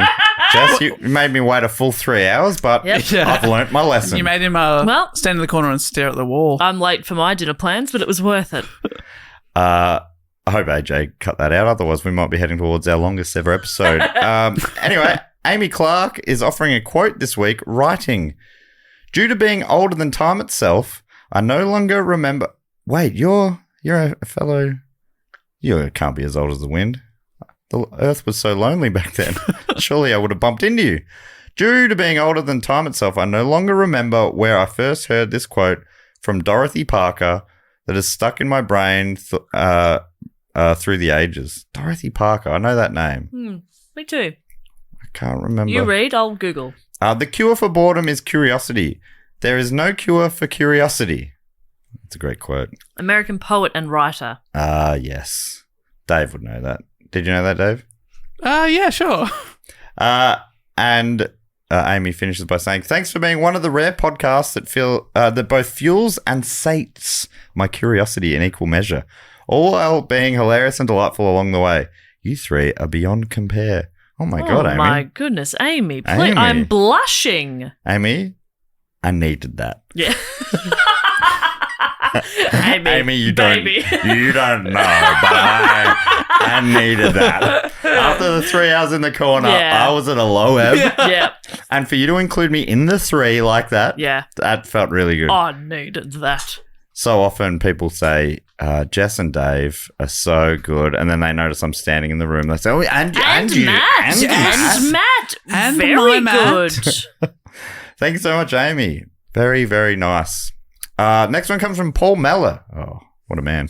And Paul. What a man, what a Meller. What a man, what a Meller. You're warming up for the triptych section there? Yeah, that's right. Paul's title is That Guy on the Customer Helpline Growing Patiently Impatient. Oh. Paul also, listeners might remember him, he took us for a walk on the epic St. Kilda episode. That's right. We went for a lovely little wander. At one point, his dog went missing, but it came back soon after. It was a roller coaster. It was a roller coaster. That's exciting. Paul's asking a question, right? Oh, I've just missed it.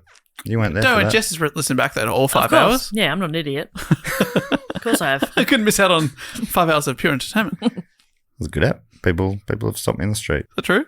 People have stopped me in the street, yeah. Not about this. Sell your stuff. They're like, hey, love the beard. Hey, and have you heard about these great rates on telephones? Paul writes, hi guys, hope you're well. I've been on hold on a customer helpline for 20 minutes now. Oh dear. This is with a large UK electrical goods supplier. They sent me the wrong item, so I arranged a return/replacement, and they've only gone and done the same again. Can't get good help these days, right, Paul? I'm now trying to just return it and get a refund.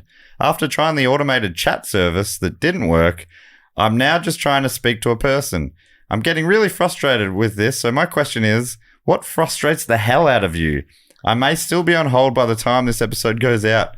Keep up the great work and keep the faith, Paul. I'm guessing that's related to the Saints. Keep the faith. He's a Saints man. It's just good advice. Or maybe he's suggesting we all think about that carpenter that I once knew. Greg. I wonder if the electronic retailer he went to is Argos. Oh. Is that the one? I'm pretty sure Yeah, that was the one we went into and I felt like we were in the future. It was a shop without products. It doesn't have, all it has in the middle of the room is like a computer terminal, and then you go up to it and you click what you want. Because we needed to buy a card reader so we could sell some merch on the tour that worked in the UK.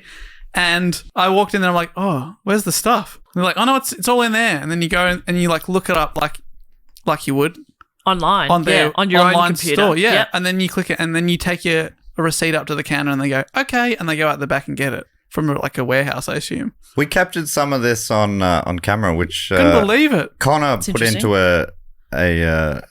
our travel log video, which Dave and I have not reviewed. I reckon he edited that months ago. We should really have a little peek at that. Anyway, it was very interesting. Yeah, wow. Oh, anyway, there's a question here. What really frustrates you, Jess? I feel like you're someone who can get frustrated. No, I'm very patient and not at all emotional. It's funny though because I do get very frustrated all the time, very easily. But now I can't think of anything. I'm thinking one that's just fresh in the mind because we talked about it on last month's bonus episode about Gertie, Gertrude Ederle. People who universalize their individual experience. They go, this is how it was for me. So this is how it is for everybody. You know, I remember it from back in high school, coming up to exams, people would be like, I was a crammer, right? So I'd be cramming, studying the night before and the day of. And I remember people going, hey, if you haven't learned it by now, you won't learn it. Yeah. You can't get it. I'm like, well, this is actually me learning it. Okay. Yeah. So shut the fuck up and can you just let me do it? And they go, well, it didn't help me, so just letting, I'm like, well, I don't care. I'm not you. Yeah, that is annoying. Well, so, that's, I don't know if that's a good example, but that sort of stuff. I hate fiddly little things, and I'm really bad at, like, very easy practical things for most people. I was talking to you about this recently, opening, like, packets of things like a cereal box or something. Oh, yep. I'm very bad at getting my finger under there and opening it without just ripping the whole box open, and I find that so frustrating. Yeah. And things like getting Glad wrap or foil out of the, you pull it out and then you're supposed to use that thing that chops it off. Yeah. Glad wrap is impossible. I get so frustrated. I haven't used that cling for wrap. a long time. I get annoyingly, like, over the top frustrated with Glad wrap. Yeah. Did you just correct that because of your Triple J training? You can't say Glad wrap's a brand. Oh, no. It's that, Glad is a brand. So I thought people outside of Australia wouldn't know what it is. We're talking about cling wrap. We're talking about those little fucking plastic rolls of shit that get me fired up. Yeah, I do forget I can mention That's brands. the big issues here. It's not inequality, things that... Poverty is really annoying. Someone give me a tip at an exam decades ago. Shut up! I hate when people just suddenly stop in the middle of a footpath, like right in the middle, and you're like, all right, I'll go around to you. Yeah. Okay, I'll make a real song and dance of that. When people don't wave after you let them in. Oh, Yes, yeah, you're an that's a good absolute dog. You piece of shit. You piece of shit. It's the same with driving when the car's like clearly just looking for a spot and they're just stopping and slowing in the middle already. Like, you pull over and figure it out. Yeah. You're I'm not meant aware. to be somewhere else now. Fucking dog. Something that really annoys me is I've got like a little mount for my phone. Yeah. It's like a magnetic thing that I put, when I'm listening to something. Mm-hmm. I've also got the maps open or whatever. Yep. But the lead that charges the phone goes up over the dashboard and it goes right over the play and pause button. Fantastic. So often the cable just bumps it and it will pause the podcast. Yeah. And I'll go, all right, play again. And it will happen about 5 times in a minute.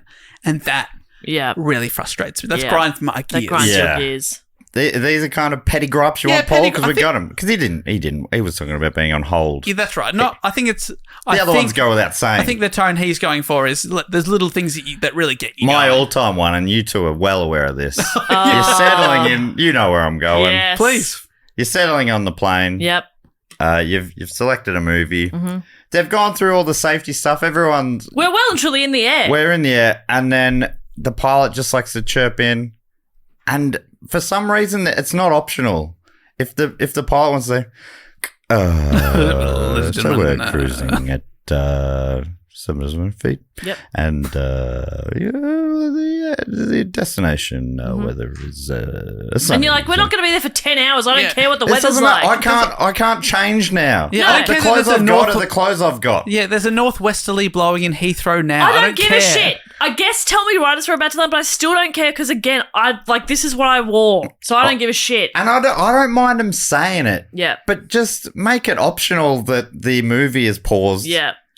There should be 2 streams, all right? The pilot's, hey, I need to tell you something important for your safety right now. That pauses the movie. Of course. The other one is, maybe there's I've got some inane bullshit to tell you. Just want to have a waffle. Yeah. I'm doing that because I think they only do it to make you all feel at ease, like they're in control, right? That's the point of it. But I already felt that. Definitely know what I'm doing up here. You were just trying to watch Cars. Yeah. Cars 2. I've moved on. No, The Incredibles 2. Incredibles 2. Never got through it. Can I share one more that frustrates me? Okay, so a little while ago, the building managers of my apartment building decided to build a new fence out the front, and they built gates because they were annoyed that every now and then somebody would walk down a little pathway on the side of our building to cut the corner. They were annoyed that people did that, so they put in a new fence and gates, which now means every single delivery cannot be delivered because they can't open the gate because there's no clear handle on the outside. You have to reach through a gate to pull a latch to open the gate. So nobody... They've taken the smallest problem and they've turned it into a bigger one. And they're all old, so I'm like, are you not getting deliveries? Every time I order food, I have to go down to them because they're like, I'm stuck, I can't get in. I don't know. So what was the big deal about people cutting the corner? I have no idea. They were just annoyed that people were this is the body corporate was. Yeah. Oh, that's funny. So they've made themselves a bigger problem. Yeah. It is funny how people do get very, this is my patch. Yeah. Hey, what are you doing? But also, oh, you're here to give me a present. Sorry. There's like 38. thank you. There's 38 apartments. You know every single person who might come and go from that apartment. Like and maybe their friends and family. Maybe one or two people did it every now and then, and I understand that's annoying. But now there's a loud gate that bangs every time somebody does come home, and it's right out the front of somebody's bedroom. That's funny. And it annoys the shit out of me. And I order Uber, and they're always like, "I can't get in." I'm like, "You can," and they're like, "I can't," and I'm like, "Fuck it, I gotta go down the stairs." Thank you, body corporate. Does my head in? Body corporates in general, I think worst. they don't tend to be too good. No. Thank you for so letting much. me get that off my chest. And I thank you needed so it. much for that opportunity, Paul, that he thanks, Paul. afforded you there. Feels good. Next one comes from Ben Johnson, aka Schmoisen Taste Tester. Brackets not yet poisoned. Do you remember Schmoisen? I can't quite remember what it was, but it's an old reference to something. Schmoisen. Oh my God. What's wrong with us? Does that ring any bells? Ben, I'm sorry. Schmoisen. Schmoisen. I do remember Schmoisen, but I can't quite place it. If Dave doesn't remember, we're stuffed. fucked. Yeah. We're fucked. Schmoisen poison. Anyway, Ben is asking a question, writing, "Hey guys, are you taking any time off Christmas/New Year's season, and what are you up to?" Well, we're now in late January, but what did we do? We did take some time off. We did take some time off. But not, the podcast still kept coming out. Well, that's because, we are recording this before. Yeah. We're getting ahead of time, so... This is probably coming out while we're still on holidays, if that makes you feel better, Ben. But the episodes will come out because we never miss an episode. So now we're trapped in that cycle. Well, And I think I'm almost proud of it. I am proud of that.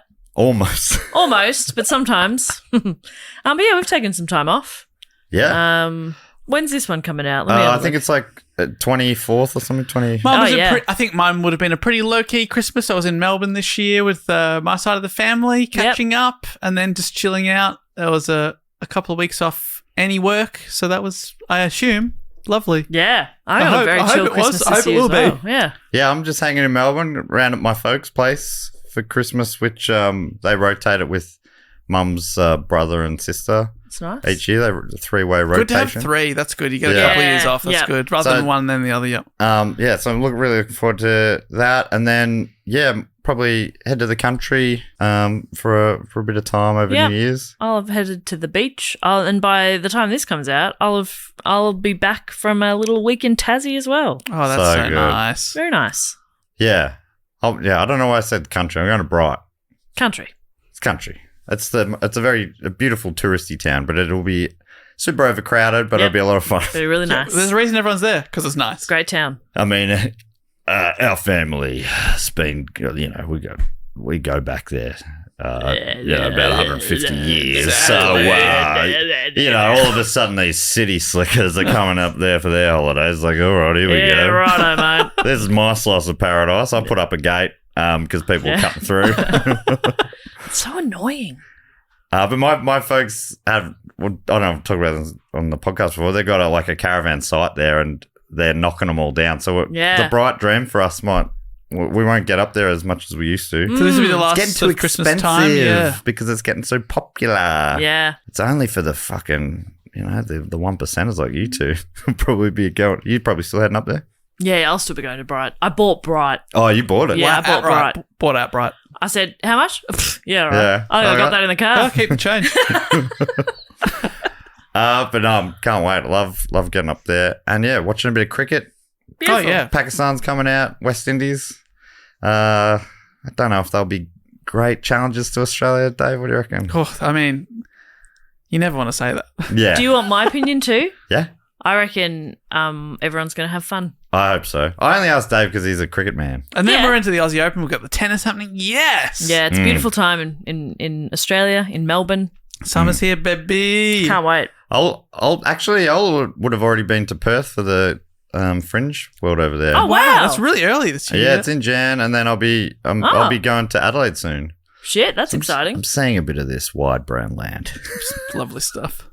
Anyway, I always ask people who ask a question to answer their question, and Ben has done so, writing, "In my new job, it's a lot more difficult to listen to podcasts while working, so I've started to fall behind and have a bit of a backlog.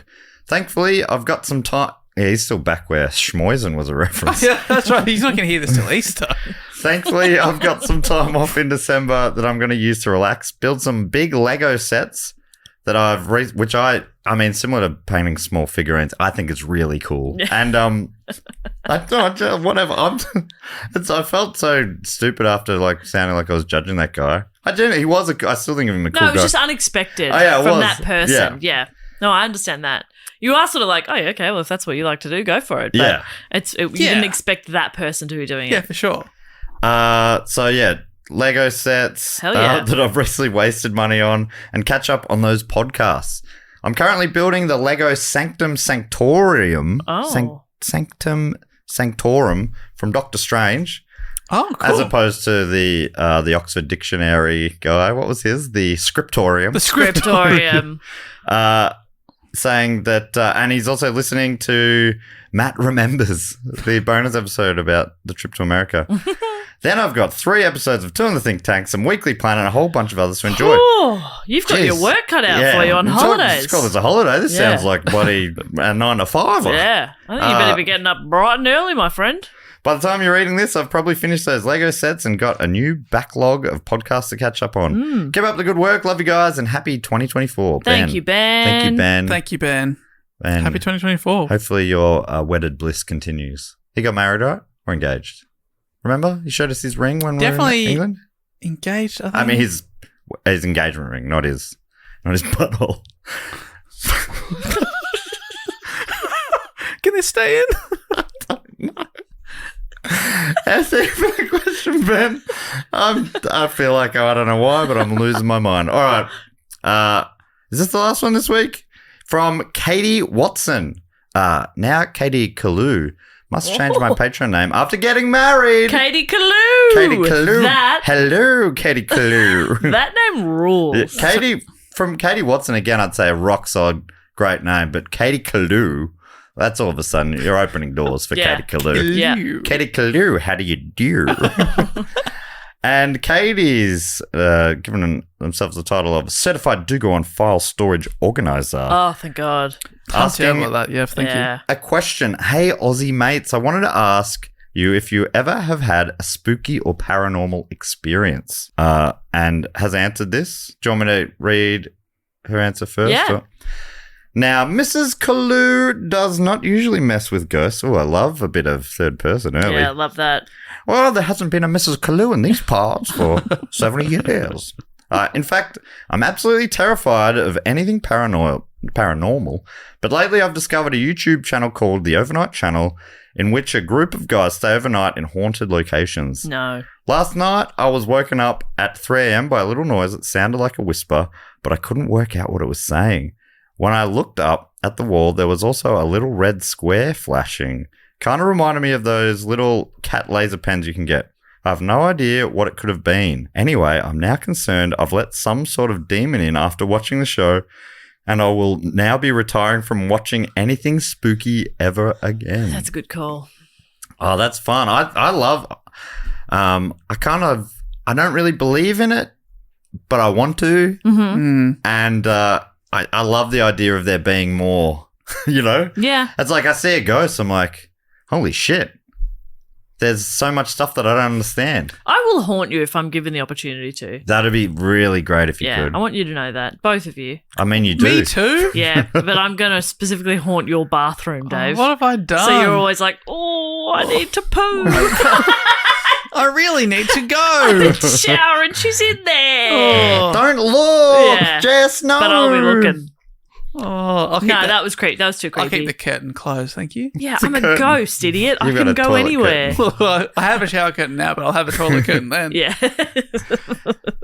I remember after my granddad died, and I don't know if this was just me. I'm guessing now that it was just my brain trying to comfort me. But the night of his funeral, I felt like he was sitting at the end of my bed, right? Oh. I could feel. It felt like he was sitting there. Yeah, that's nice. And it was really nice and comforting. Yeah. But looking back, I fully believe that it happened for a while. But looking back, I'm guessing I was just, my brain giving myself a bit of comfort. But whatever. I guess it's that same sort of thing we've said about like psychics and that before. Like if it brings you comfort, Yeah. then I don't see any harm. And they're not asking you to make a monthly... That's it. The ones that are like put really in exploitive. your life savings into or whatever. Yeah. I mean, it is funny that we are thanking the people that do give monthly donations that are podcasters, of course, very above board. Not exploitative at all. Not at all.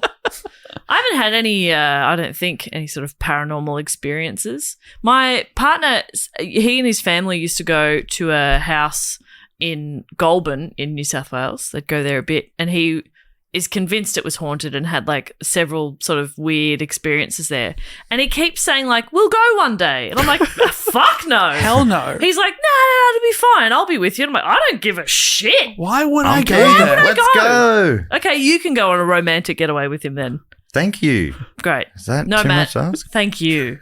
No, I don't have to you go. were talking about with Aiden? Yeah. I'd go anywhere with Aiden. His book, he wrote a book about like, what do you call it? Reincarnation and stuff. Yes, yeah. Loved it. Love that sort of stuff. Mm-hmm. But what was it called again? Secret Life of Reincarnation of Tom. Reincarnation of Tom. Mm-hmm. Thank you very much. You'll never guess the main character's name. Greg. But I was on, I think in November, I was on Tom Tran's podcast called Spooky Funny? Scary Funny. And they showed, Tom showed me photos that made me think, I'm like, if people are interested in that sort of stuff, he showed me photos that really made me think, holy shit, if this is real, then wow. Yeah, cool. I was, it made me feel something. I don't do spooky. I'm too easily scared. Dave?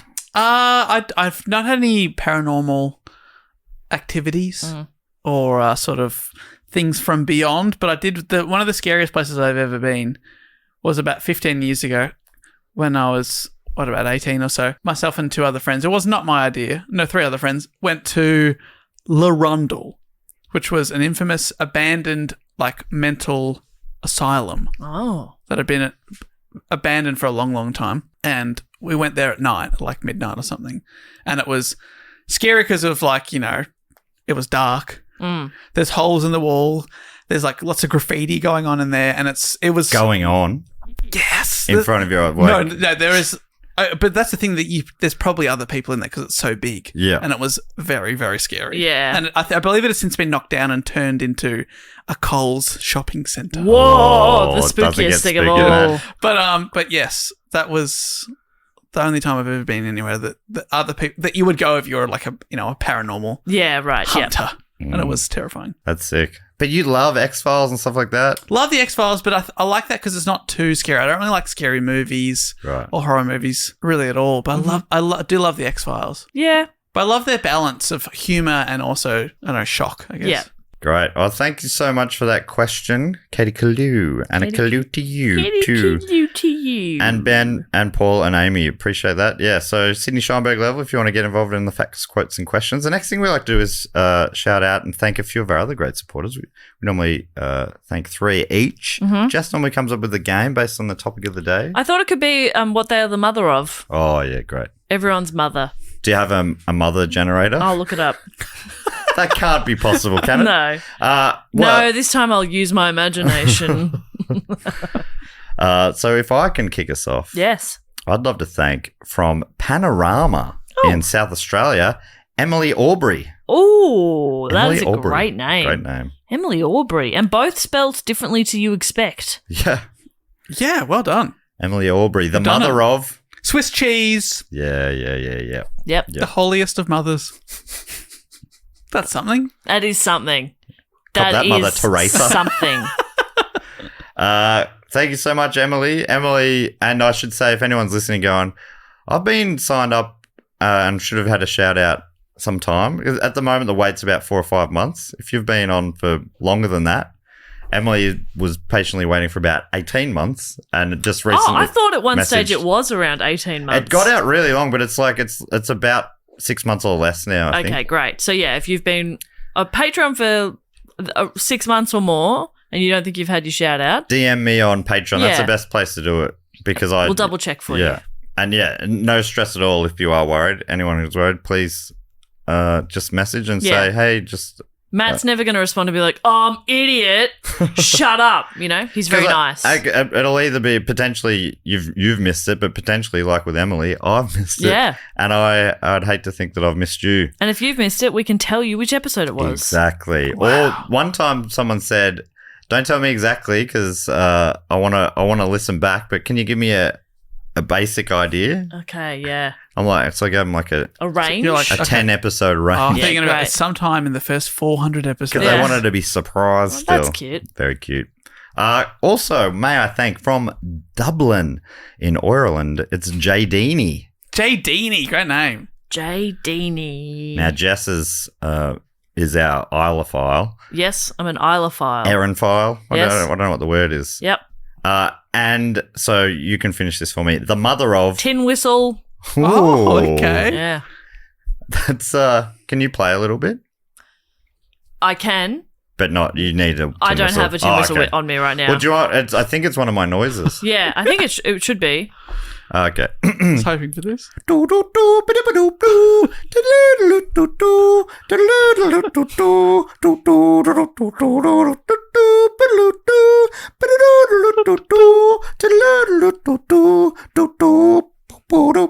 God, he's good. Ship to Shore? Yes. Yes. I love it. Very good. What a show. Did you know Ship to Shore was on the tin whistle? I didn't know that. I didn't know. Well, it wasn't initially. That was the B-side. Yeah, the B-side was I on bought the tin whistle. vinyl. That is, wow. Brought back a lot of memories. Thank you. What is the Irish equivalent of Anglophile is what I'm looking up. What is the Irish equivalent of Ship to Shore? The first thing you're gonna What's their Ship to Shore called? Oh, it's hibernophile. What? Hibernophile. There you go. Never heard of it. Cool. That's beautiful. Thank you, Jay Deany. And finally from me, if I may, I'd love to thank from San Bernardino, California, San Bernardino. JD 984. Oh, JD984 is, of course, the mother of... Simians.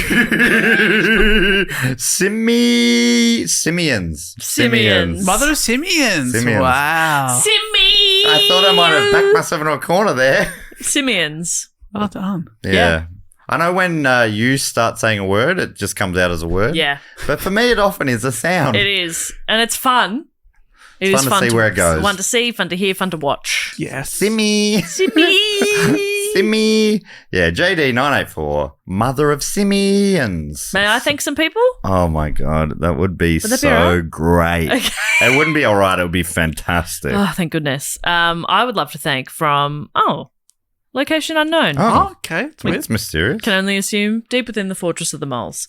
I would love to thank Elise Trewick. Did you say Trewick? Elise Trewick. Trewick. I don't know. Trewick, maybe. Trewick. Great name, though. Yeah. Great name. If it was in England, they just often get rid of the wick, don't they? What's one of the wicks? And they just say Trek. Probably, if it was English, it'd probably be Elise Tre. Yes, Tre. They have so many letters and don't pronounce any of them. Yeah. Neither do we, though, to be fair. Huh? Huh? Elise Jim is Owen used to do a bit about, I was thinking about that before, how he'd be like, Irish people don't pronounce, we pronounce every little bit of a word, whereas Irish people don't. He's like, you say flower. They say flower. We say flower. Yeah. Flower. You say flower. Flower. Flower. Flower. Flower. Beautiful country. That is so Beautiful lovely. country. That'd be is he North Irish? North. Yeah. Elise is, of course, the mother of Whiteboards. whiteboards. Whiteboards. Yeah. Yes. Cop that blackboards. Yeah. Exactly. That chalk, annoying. Hard to write with. Yeah, it makes a horrible sound. Hard to wipe off. Whiteboard marker, beautiful. Oh my gosh. Love that squeak. Glides. Speakers in the room. Oh, fuck, that was a permanent marker. God damn it. Fuck, that was permanent chalk. You never heard that. Never heard that. That's why blackboards are superior. Okay. Yes, you're right. Yes. Yep. Thank you, Elise. But at least you fucked it. I would also love to thank from Safety Bay in Okay. Western Australia, Caitlin Berry. Sounds like they're overcompensating calling it Safety Bay. Safety Bay. Some bad shit's gone down there. So Yeah. No, this is Safety Bay. No. Everyone's welcome here at Safety Bay. Bring your kids. Hibernia. This is from something 20 minutes ago. Yep. Hibernia was the word ancient Romans referred to Ireland with. So that's why it's hibernophile. Hibernophile. And the antonym, of course, hibernophobe. People who hate the Irish. Well, I challenge you to find me a hibernophobe and I'll punch him in the jaw. You're a big hibernophile. Big time. Yeah. Maybe too much. Yeah, tone it down. Caitlin Berry. Caitlin Berry, what a name. Of Pearl. Mother of Pearl. What does that mean? Wow. That's something, isn't it? Yeah. What is it? It's the Mother of Pearl. Oh. It's the... Wait, the mother of Pearl. Mother of the Mother of Pearl. The Mother of Pearl. Right. Mother of Pearl. It's that substance that you have on seashells. Yeah. It's an like organic, inorganic composite material. Obviously, you idiot. How do you not know these things? Also known as nacre. Oh, I'm knackered. Is that where that comes from? Yes. Mother of Nacre. Nacre. It's kind of like, it gives it a bit of a shimmery, pearlescent sort of look. Pearlescent. Love that. It's nacre or nacre. Nacre. Probably nacre. Mate, I'm absolutely knackered right now. I'm nacred right now. I've got Mother of Pearl all over my face. I wonder if... Oh, no, you're right to look at me like that, Jess. I didn't know where that was going, and then I said it, and you were right to look at me crook. much like that. Oh, I didn't mean it like that. Just let me move on. Let me move on. I wonder if Caitlin Berry would be able to find any Mother of Pearl on Safety Beach where they're from. I assume so. It's Safety Bay. Safety Bay, sorry. Safety Beach is somewhere else. That's in Victoria, I believe. Anyway, I would also love to thank, also from Western Australia, this time in Eglinton, I would love to thank Sarah. Sarah is the mother of... Don Johnson, the old actor. Yeah. Dakota Johnson's dad. Dakota Johnson's dad, yeah. So Sarah's also... Dakota Johnson's grandmother is Sarah. Mm-hmm. There you go. Yep. Who's Dakota Johnson? An actor, Don Johnson's daughter. Oh, yep. I should have put two and two together. Yeah. So there you go, Sarah. You're a grandmother. Is that what you wanted? Congratulations. Thank you for supporting the show. What? We're losing our minds. Your granddaughter's very successful. Don Johnson is a great name. Don Johnson. Don Johnson. We had friends recently have a baby and named him Don. Just Don Don? is so good. Don. How good is that? Granddad names Don. are back. Baby Don. Don, Bruce. We've got a friend called kids Bruce recently, that right? rules. Don't we? Bruce? Who? I don't know. Well, someone who's been on the show before. I don't know if they have. I don't know. I can't think of who it is. So that's exciting. Tell me later. Okay. Dave, do you want to thank some people? Hey, I would like to thank from a location unknown, probably also deep within that fortress. It's a big fortress. I would like to thank Luke Watson. Luke Watson, mother of Jugs. Oh, yeah. Oh, wow, Mother Jugs. Mother Jugs. What are you talking about? Sorry, Beer Mother jugs? Jugs. Beer jugs, yes. Beer jugs. Yep. Give me another jug. Go get a round of jugs. Water jug? Water jug. Whatever kind of jug. Any jug. All jugs. Yes, there's a jug of water over there. Talking tits? No! Oh, come on. Come on, Shit. mate. Oh, get out of Tits it. was going to be the funniest word to say. Are we talking Are tits? we talking tits? We're talking tits. Wait, is it? Are we talking tits? That's like, I zoned out for a second, but I'm back now. Jugs, we talking We're tits? talking, what, we're talking Hey, boys, tits? we talking tits? The jugs? Are we talking tits?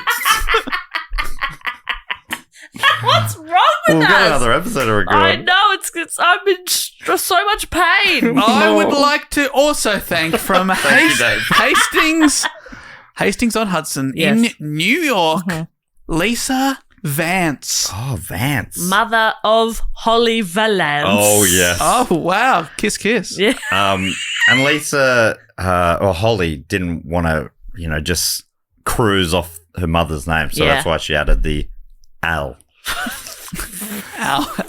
She added the Al into Vance. At first, she was going to be Holly L. Vance. Yeah. I went, no, I'm Holly Valance. Whoa, Holly, you've done it. It's good stuff. I can see you being on Neighbours for multiple seasons. Yeah.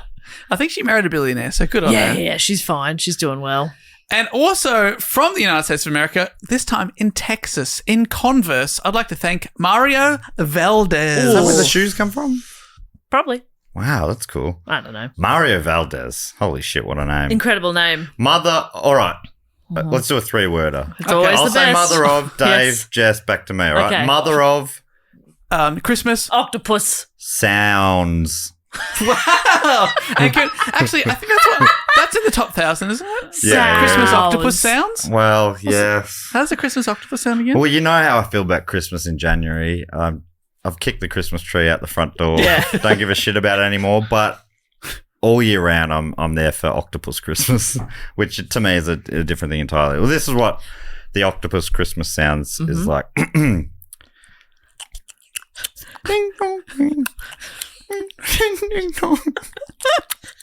Ding dong, ding dong. Ding dong. Ding dong, ding dong. Ding dong, ding dong. Ding ding ding. Ding ding ding ding. Oh oh. Oh oh oh. Ding ding ding. Bam bam bam bam.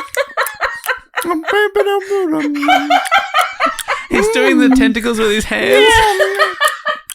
It's a lot of mouth. Oh, yep.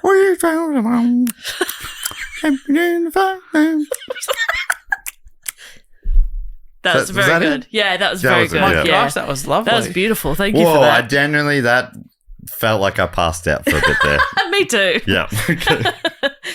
Thank you so much to Mario, Lisa, Luke, Sarah, Caitlin, Elise, JD, Jay, and Emily. And the last thing we need to do, Bob, is welcome in a solo inductee into the Triptych Club. Now, you explained this so well, I think. Thank you. Well, the way the Triptych Club works is if you support the show for 3 consecutive years on the shout-out level or above, you are automatically inducted into the Triptych Club.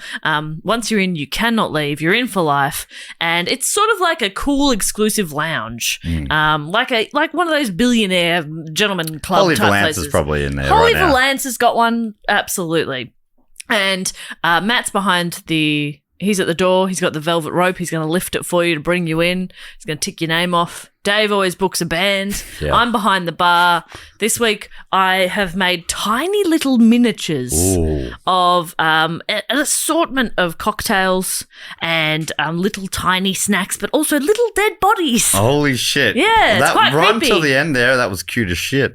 Oh, Actually, little dead bodies could be cute. They're cute dead bodies. Yeah, anything smaller is cuter. That's right. So, like, a huge dead body, not cute. Creepy. A tiny little dead body. That's cute. We're getting the cute territory. Yep. But little, I mean, are we talking like the cocktail glasses are tiny as well? Teeny tiny. Teeny tiny little martini glasses? Yeah. Yep. Oh, Very cute. I'm all in on this. I got little tiny cocktail shakers, and so I'm just going like, They sound like they're going to be a nightmare to make. But oh yeah, big time. And there will be long lines. 3 drops. Yeah, long lines at the bar. Yeah. So I'd stock up while you're there. Okay, yeah.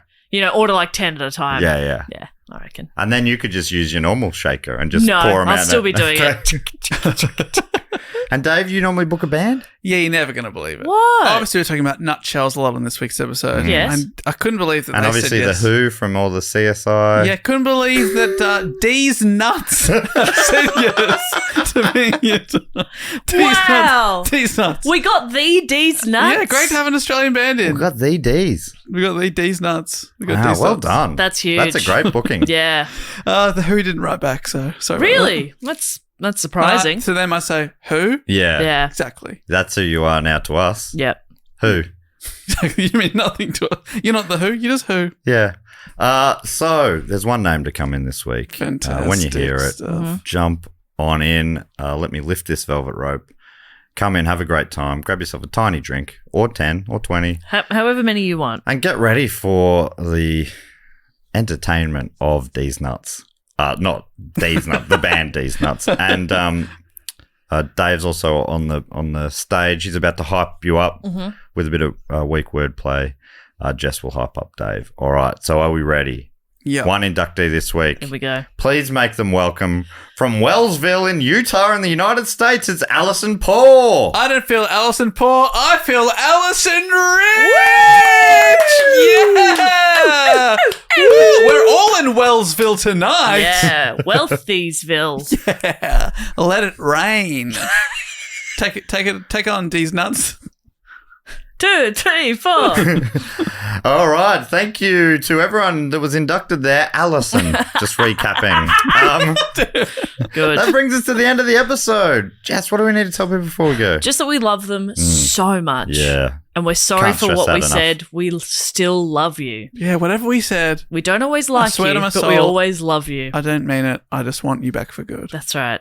If you would like to suggest a topic, you can. There's a link in our show notes or go to our website, dogoonpod.com. And anybody can suggest a topic. You can find us on social media at dogoonpod or dogoonpodcast on TikTok. That's right. And remember to wash behind your ears. Yes. And your butt. Oh. Dave, boot at home. To Americans, that's your fanny. You fanny. Hey, we'll be back next week with another episode, but until then, I'll say thank you so much for listening and goodbye. Later. Bye.